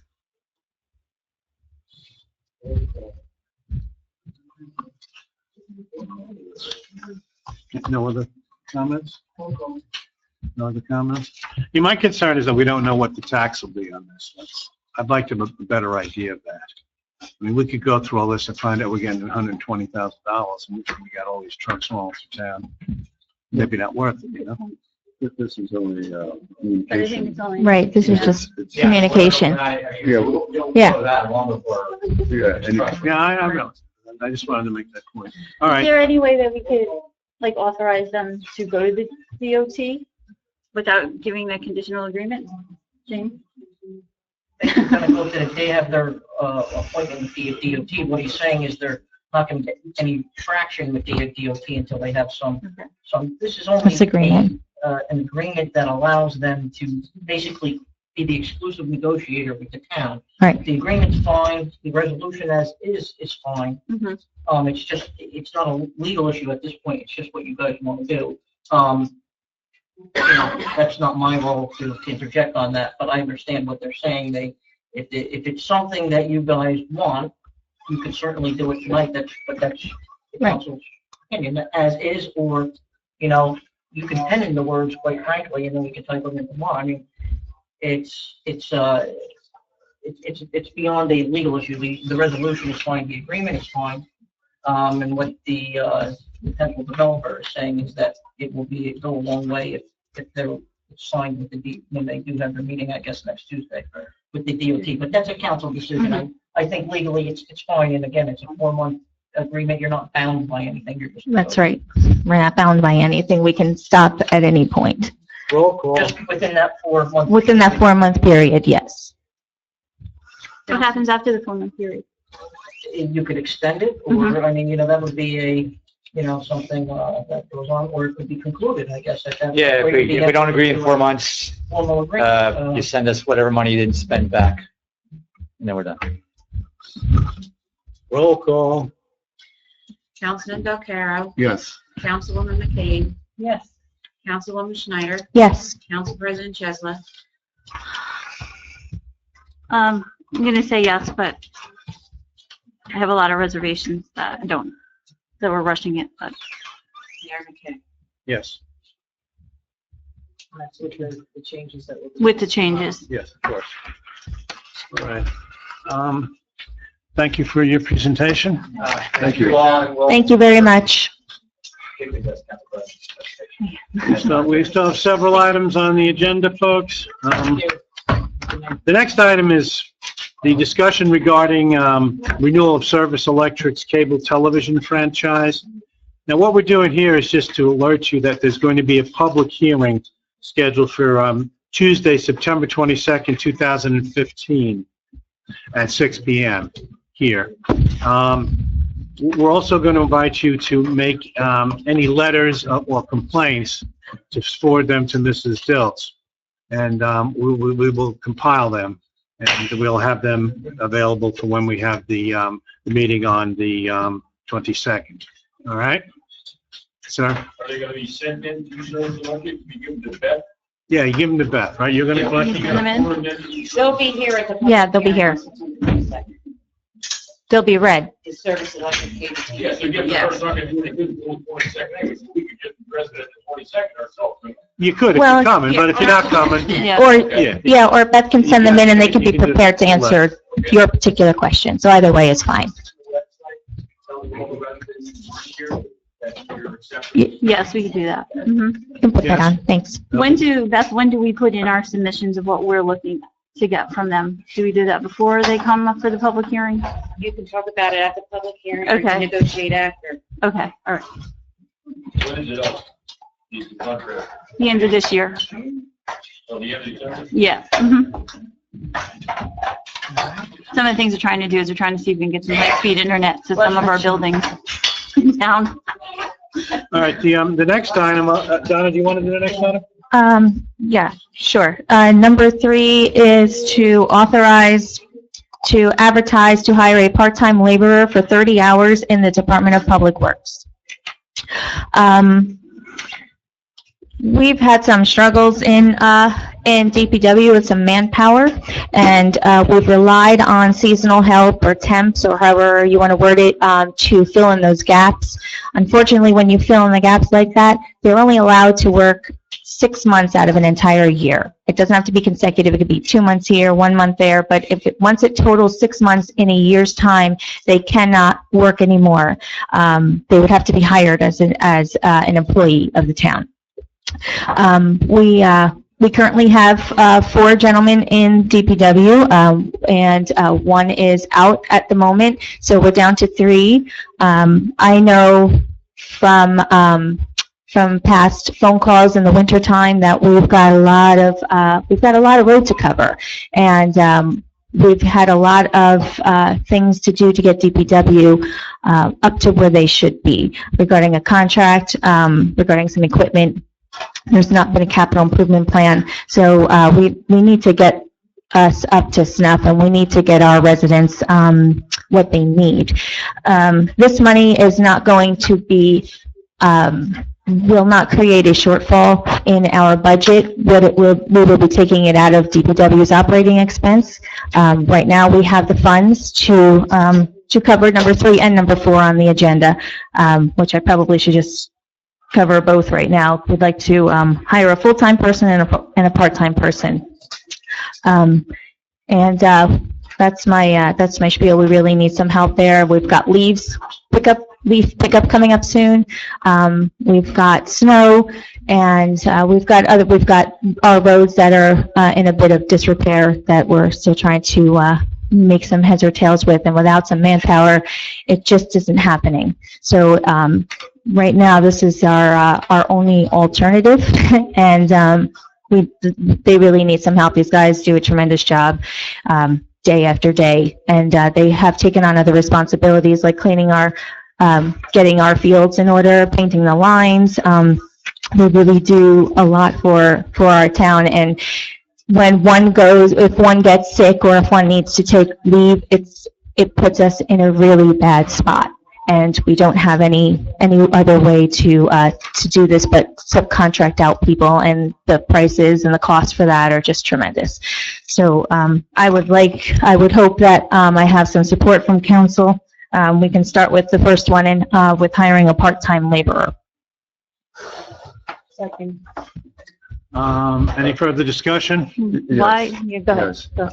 I mean, I just saw this for the first time tonight, okay? And the special meeting was supposed to be about 2 things tonight only. And that was Opus and Service Electric. That's it. This is why it was a special meeting. I'd like to table this until Wednesday at a regular meeting. I'm not opposing the hiring, but this does not belong on tonight's meeting. It didn't belong in tonight's meeting, Lou, and I was on vacation, and this was brought to me as soon as I got back from vacation. The reason why I put it on here, and I agree, it's something that should be at a regular council meeting. What the problem is, as of August 31st, all of our seasonal help will be gone. And Brian has a machine that we rented for $1,300 that we have no manpower to do, so we'd be losing $1,300, and then another couple of days to try and get an ad out in the newspaper, or well, I'd like to put it on our website because that would cut a cost. And then we have to interview. It's a long process, and by that time we'll have nobody to run the machine. We'll have the leaves picking up, and that's why it wasn't. I didn't mean for it to be a surprise or to put it out without giving anybody proper notice, but it was just brought to me, and I felt it was important to get it there. Rely on the seasonal folks, but we had a longer than expected plowing season, so they ate up more time. And they're only allowed to work 6 months. The plowing season was long, and then cutting season was long because of the weather. And the guys who worked there, it's only 6 weeks. They can't work anymore. What's today, So we can't- 27th? 27th, yes. In 4 days? So Brian, come up, please, and just, Well, what happened is, we're out crack sealing. It takes 4 people to do that by itself, okay? And if you take a fish one, if I get on some main drags, okay? Right now, we're able to shut some roads down and stuff. I can't do your soccer fields. I can't make any of your sports. I can't make anything else in the town. And one guy just can't do all that. All right. What's going to happen is like they said, once you hit your 6-month period, they're gone. That means I lose them for my everybody that's plowed for me, they're gone. That means everything. That means these guys that have been here with civil service, they're out of the picture. That means I start brand new snow plowers, and I'm going to hear complaints left and right and all over the place. Okay, because they don't know where to put the snow. They don't know where not to put the snow. They don't know what alley is, where an alley is. They don't know your township. The piece of equipment was not rented in the fashion that it is rented, but not in the fashion she's coming across as maybe, because the way I interpret it. We had a couple days. We rented it for 2 weeks. We had a couple days. We had 2 days where we had some problems. We lost a day. It was half a day each. The company agreed that we could keep it for a whole another week. 3. Okay. All I have to do is I have to have the manpower. It's $1,300, and I can do a lot more roads and crack seal. Okay. So your roads will maintain better. And what we're trying to do is the guys won't be here. I mean, I lose them Monday. They're gone. Okay. 3 guys can't do what you're asking me to do. So I don't know how to fill that void. All right, I just want to address the public. I don't know how to fill the void. So this would be detrimental if we don't It's prove. detrimental if you want. Wait till Wednesday, but detrimental to you. Yes, that's why I Yeah, put I it don't on. stop, Lou. I you can't gonna even be go out able on to the road hire and back. somebody I can't pave anything because it takes a truck driver, a backhoe, a roller. Start advertising immediately. Okay, so, Yes. okay, so we. You know, I don't know where you want me to go. You advertise immediately. Yes. And how long is the process before you get Beth resumes would have and to answer interviews that and one. We then want to hires? advertise at least, I'm sure, 10 days, at least, on the website. Yeah. Resumes have to be sent in. You have to conduct interviews. I mean, do we? You have to have a meeting then to, hire. I mean, before anybody gets hired, you're gonna lose these men on Monday anyhow. I know, but what I was gonna ask was, I don't know what we can or can't or whatever. Are we able to ride them for another week? You know what I mean? I don't Is know there if that's any what we way? can or can't. Why don't you call Knowing- civil service and ask? You know what I mean? I don't wanna wipe, I don't wanna take You're gonna the, need to ride longer. yeah, It's Pardon? gonna take at least a month to hire somebody. Yeah, it's gonna take, right, I would say at least 2 weeks minimum. Is there anybody? I hope not a month. well, I can bring in the other one, find other people out there, but I have to spend time and train them. They don't know. I say go paint Field 3. Who's gonna know what that is? That means I'm gonna go with them and I'm gonna teach them how to run paint 3. I'm gonna do it myself.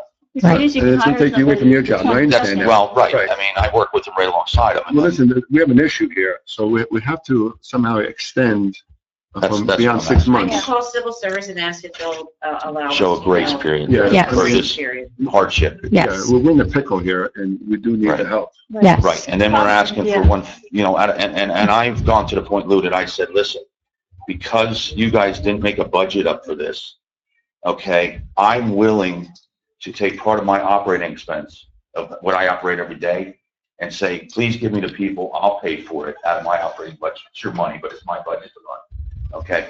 I'm working with you and going above and beyond and saying, it's beneficial for me to have these guys or we stop. Where can we find the money? I've sat down, I looked at it, I addressed it, I talked to Don, I talked to the mayor, I talked to Beth. We've talked, to these guys, you know what I mean? It isn't something that just came about, I've talked to you, you know what I mean?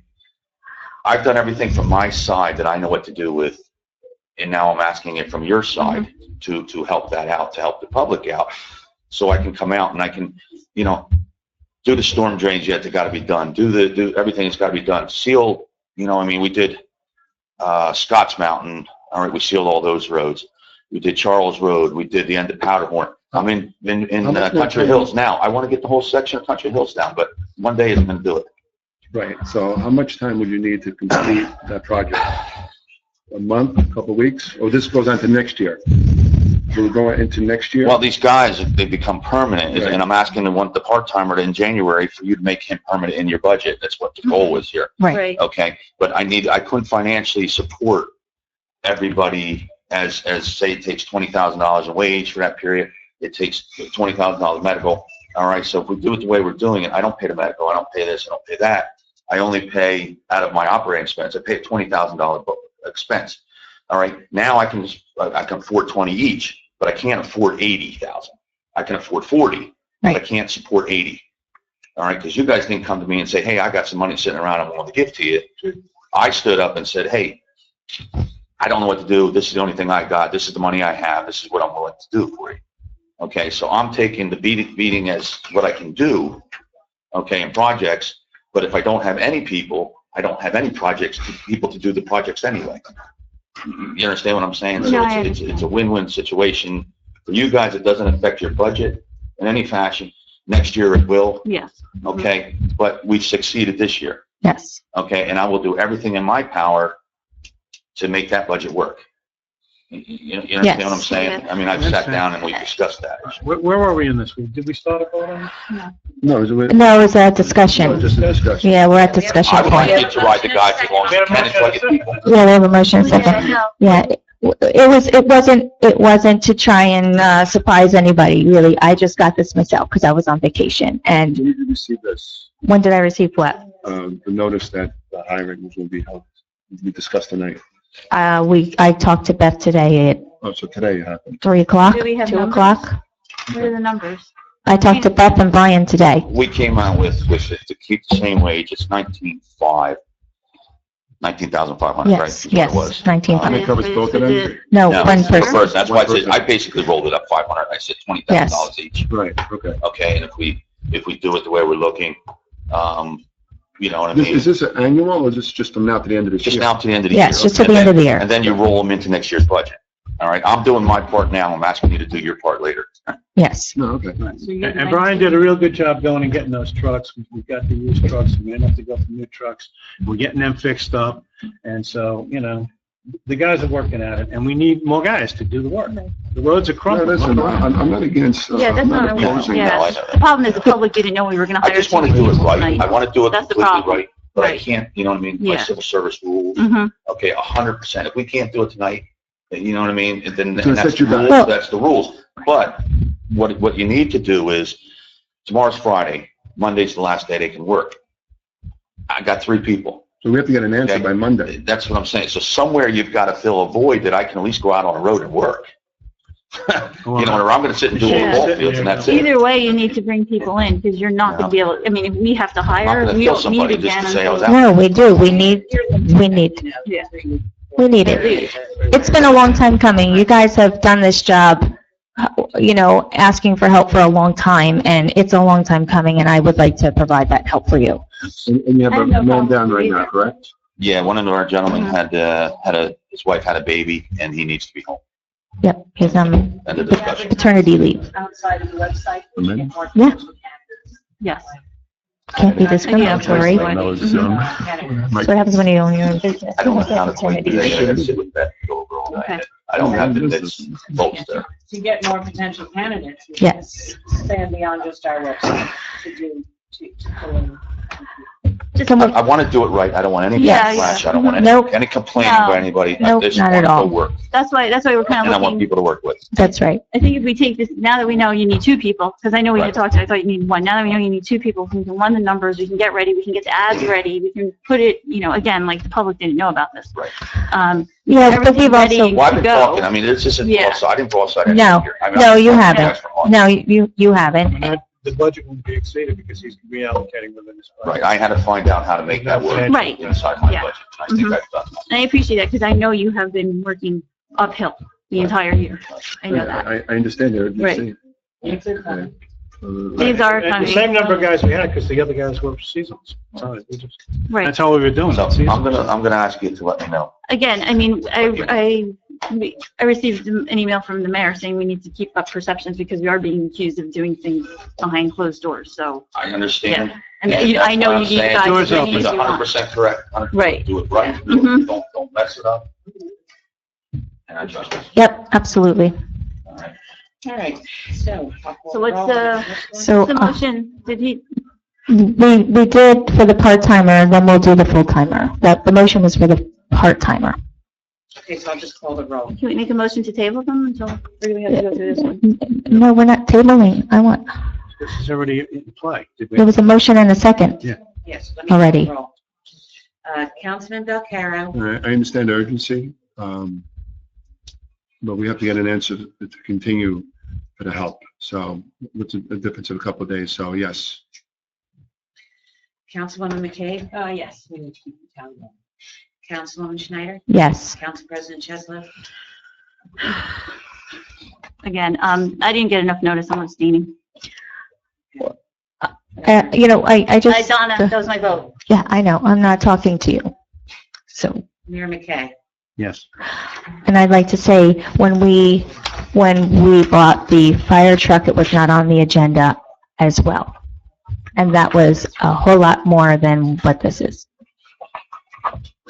Number 4, Number 4, to authorize to advertise to hire a full-time laborer for 37 and a half hours in the Department of Public Works. got motion, Motion. second. Further discussion? No more? Right? Okay, vote. Roll call, please. Councilman Belcaro, Again, I understand the urgency. Yes. Councilwoman McCabe. Yes. Councilwoman Schneider, Yes. Council President Chesler, Again, I'm abstaining because I have absolutely no numbers in front of me. Mayor McKay. Yes. Okay, now, motion to move to closed Pay the bills. What, no, don't I close business, then open for Oh, bills? sorry. Yeah, closed. A motion to close business, as it's shown here. Motion? All right, all in favor? Aye. All right, motion to open payment of bills. Motion? All in favor? Yes. I have a question.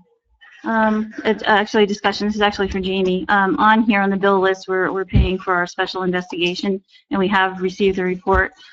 Do we need to authorize you to do whatever you need to do to redact it in such a way that it can be made public? Oh, I'm sorry. That's you, yeah, sorry.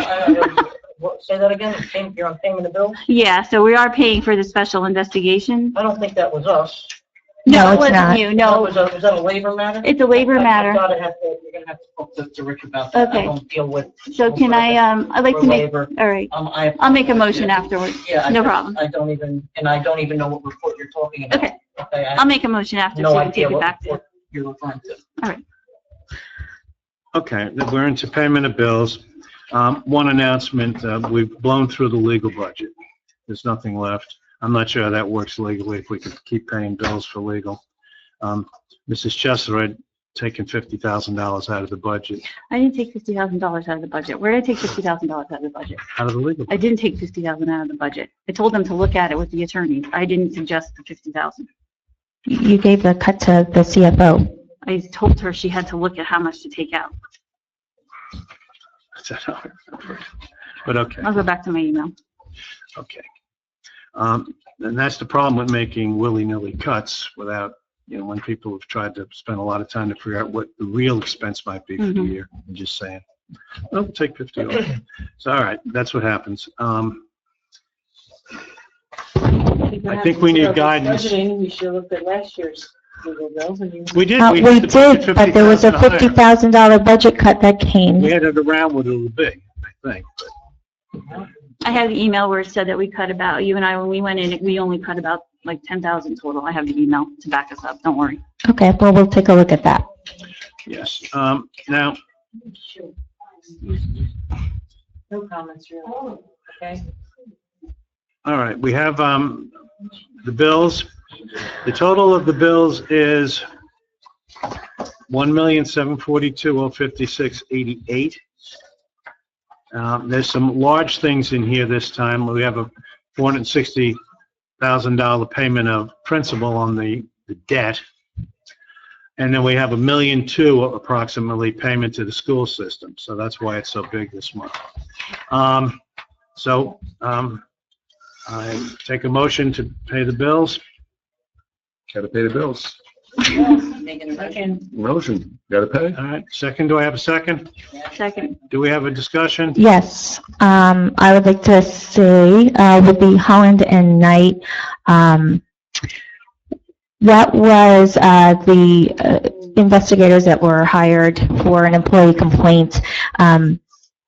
This firm was hired without the consent or any discussion with the Finance Committee. In the newspaper, it was reported that the CFO secured the $7,500 for this special investigator. That is absolutely not accurate. No one went to the CFO to see if that money was even available. So this was done without even going through the CFO for availability of funds. It was just voted on and said yes before any CFO interaction. And I would like to add that the cap was $7,500 and the bills came out to exactly $7,500. No, they didn't. No. Oh, no.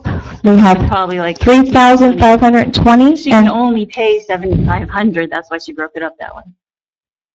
Right, but it's $7,500. She can only pay $7,500. The total is probably, when they put their actual billing on there, it's going to be close to 15 to 20. Yes. Which we're not paying. Yes, well, I didn't finish because it's exactly reached the cap, but, $7,500 for an employee complaint at $250 an hour for a top-notch investigator, that's second to Christie. There were plenty of other firms, I think, that could have taken this for a lesser price somewhere in the area. If you want to give it to, someone in New Jersey in a county that, doesn't have any ties with anyone here, not at $250 an hour with a $7,500 cap. I think it could have been done more efficiently. And there was no interaction with the Finance Committee on who to hire. This person was hired by Councilwoman Chesla. No, it was hired by the council. It was not hired by the Yes, council. we voted on it. Because you provided us with that name, and that's what you did the night of the meeting. Yes, that's what we talked about outside of the meeting. There's just not one person given. That is not true. Okay, it is, but I just want to say, I'm not authorizing the payment of those bills. You know, the work was done. You know, this move up here of saying, let's not pay the bill, the work was done. It's business. That's nonsense, and that's a political statement. So can we please? Oh my God, it's not political when it's the finances that I'm worried about here. So you just pay the bill outside of budget. So now we have to go to the accountants and to the state and tell them that we screwed up the budget. Yeah, we have to, well, I don't know yet. Zero-based budgeting possibly isn't working. No, that's not the reason why. Damn budget. No, that's totally not the reason why. Let it go. Okay, that's fine. Okay, who introduced the budget? Yes. Who introduced Yes. the budget? Oh, no, we have to finish. Yeah, that has nothing to do with why this bill is there. Come on, Juniper. I have a motion and a second. We have, well, all right, any further discussion? Really? Roll call. Councilman Belcarra. Listen, all this confusion, they lost track. What are we voting Wait, on? this is roll What call. about respect for us, Voting on the payment Juniper? of bills. What about that? Yes, yes. Oh, Okay. pay bills. Councilwoman McKay. Yes. Councilwoman Schneider. Yes, with the exception of the 2 invoices for Holland and Knight. Council President Chesler. Yes, except I have to abstain on my own because I'm just, my husband fronted the money for Naked Jake, so. And Mayor McKay. And he doesn't want to Mayor donate McKay. to Mayor McKay, sorry. Okay. You vote to pay bills? Yes, pay the bill. Okay. He did. Hmm? I can't approve his payment. We have to open, all right, we close the payment of bills. All in favor? Aye. All right, we open up audience participation. All in favor? Aye. Any further discussion from the audience? Sir?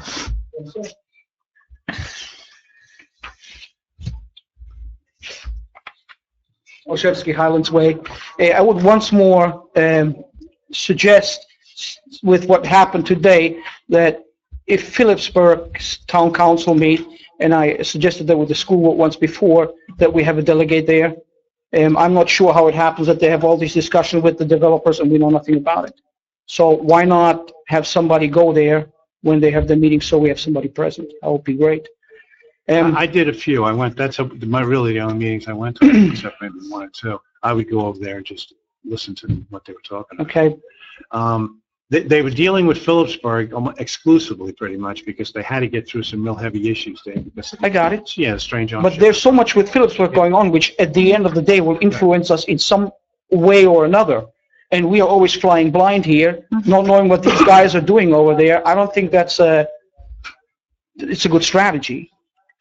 You guys do with that whatever you want, but that's my in regards to the attorney hiring, I would like to know how that went down, because so many conflicting things here. Person on the left says something and the person on the right says it's not true. Would you be able to shed any light on I don't know. how these guys and why these guys are I hired? wasn't allowed to know. Okay. So, you know? I could, yes, our conflict counselor who couldn't do it gave me names and I got quotes and we picked from them. Jennifer Lifer, 32 Jade Lane. Just once again, I'll remind you all that you can disagree respectfully. You can communicate amiably up there. It's possible. I've done it before many times in my life. And I think that it is your obligation to attempt to do that. I genuinely believe that that is your job and that you should try to work together cooperatively. And I think it's a darn shame that you blatantly do the opposite. And I think it can be done better. And to the point of the issue that came up with the mayor being accused of knowing something about these developers coming in at the last meeting, I think we cleared that up. Hopefully, I guess the way it stands now is the attorney's new. I hope that we, That's not what the attorneys told me. So, well, then I want that cleared up, because I don't like accusations like that flying around. I think That's it's right. inappropriate. It points exactly in the direction of that disrespectful behavior to one another. If you don't really know something, or there's word on the street, I don't think it's fair to throw it around in the council meeting and try and hurt someone's reputation. If you can get some solid information and you can get some facts to back that stuff up, the public does want to know, and I support your bringing that forth. But the whole rumor mill thing up there is absurd and childish, and you should do better. Thank you. Any other folks have anything to say? Yeah. Ditto too? I just have the one thing, Jamie. I'm sorry? I just have the one thing where if, One thing? yeah, if we could authorize, I guess, Rich Weiner to go through the report that we received. Yeah, I don't, quite honestly, I don't even know what report you're Well, we talking received about. the report from the special investigator. I don't even know what investigation, I haven't done. We'll have to do it at the next meeting. That's a labor matter for sure. Well, can I make a motion right now to authorize Rich Weiner to go through the report? I'll make a motion. No, no, No. no. Motion to close the No. meeting. Wait a second. I made a No. motion to close the meeting. No. No, this, first of all, this is litigation. We should be talking about this in executive session, not out here. Motion to close the meeting. Second. Motion. What's going on? Wait a second. Wait, Hold on, what's going on? One second. Why don't we close it? What are we doing? It's not on the agenda. Okay, Quite all right. quickly, so regardless if you're gonna Okay. say we're closing the meeting, I think, I don't know what it is, and I Okay. would prefer that you spoke Oh, that's fine. to the labor Mhm. council, you guys have a meeting All on right. Wednesday. That's And, fine, I'll do You that. know, but, and now you can. Okay, on that. thank you. Roll call. All in favor? Hi. Aye.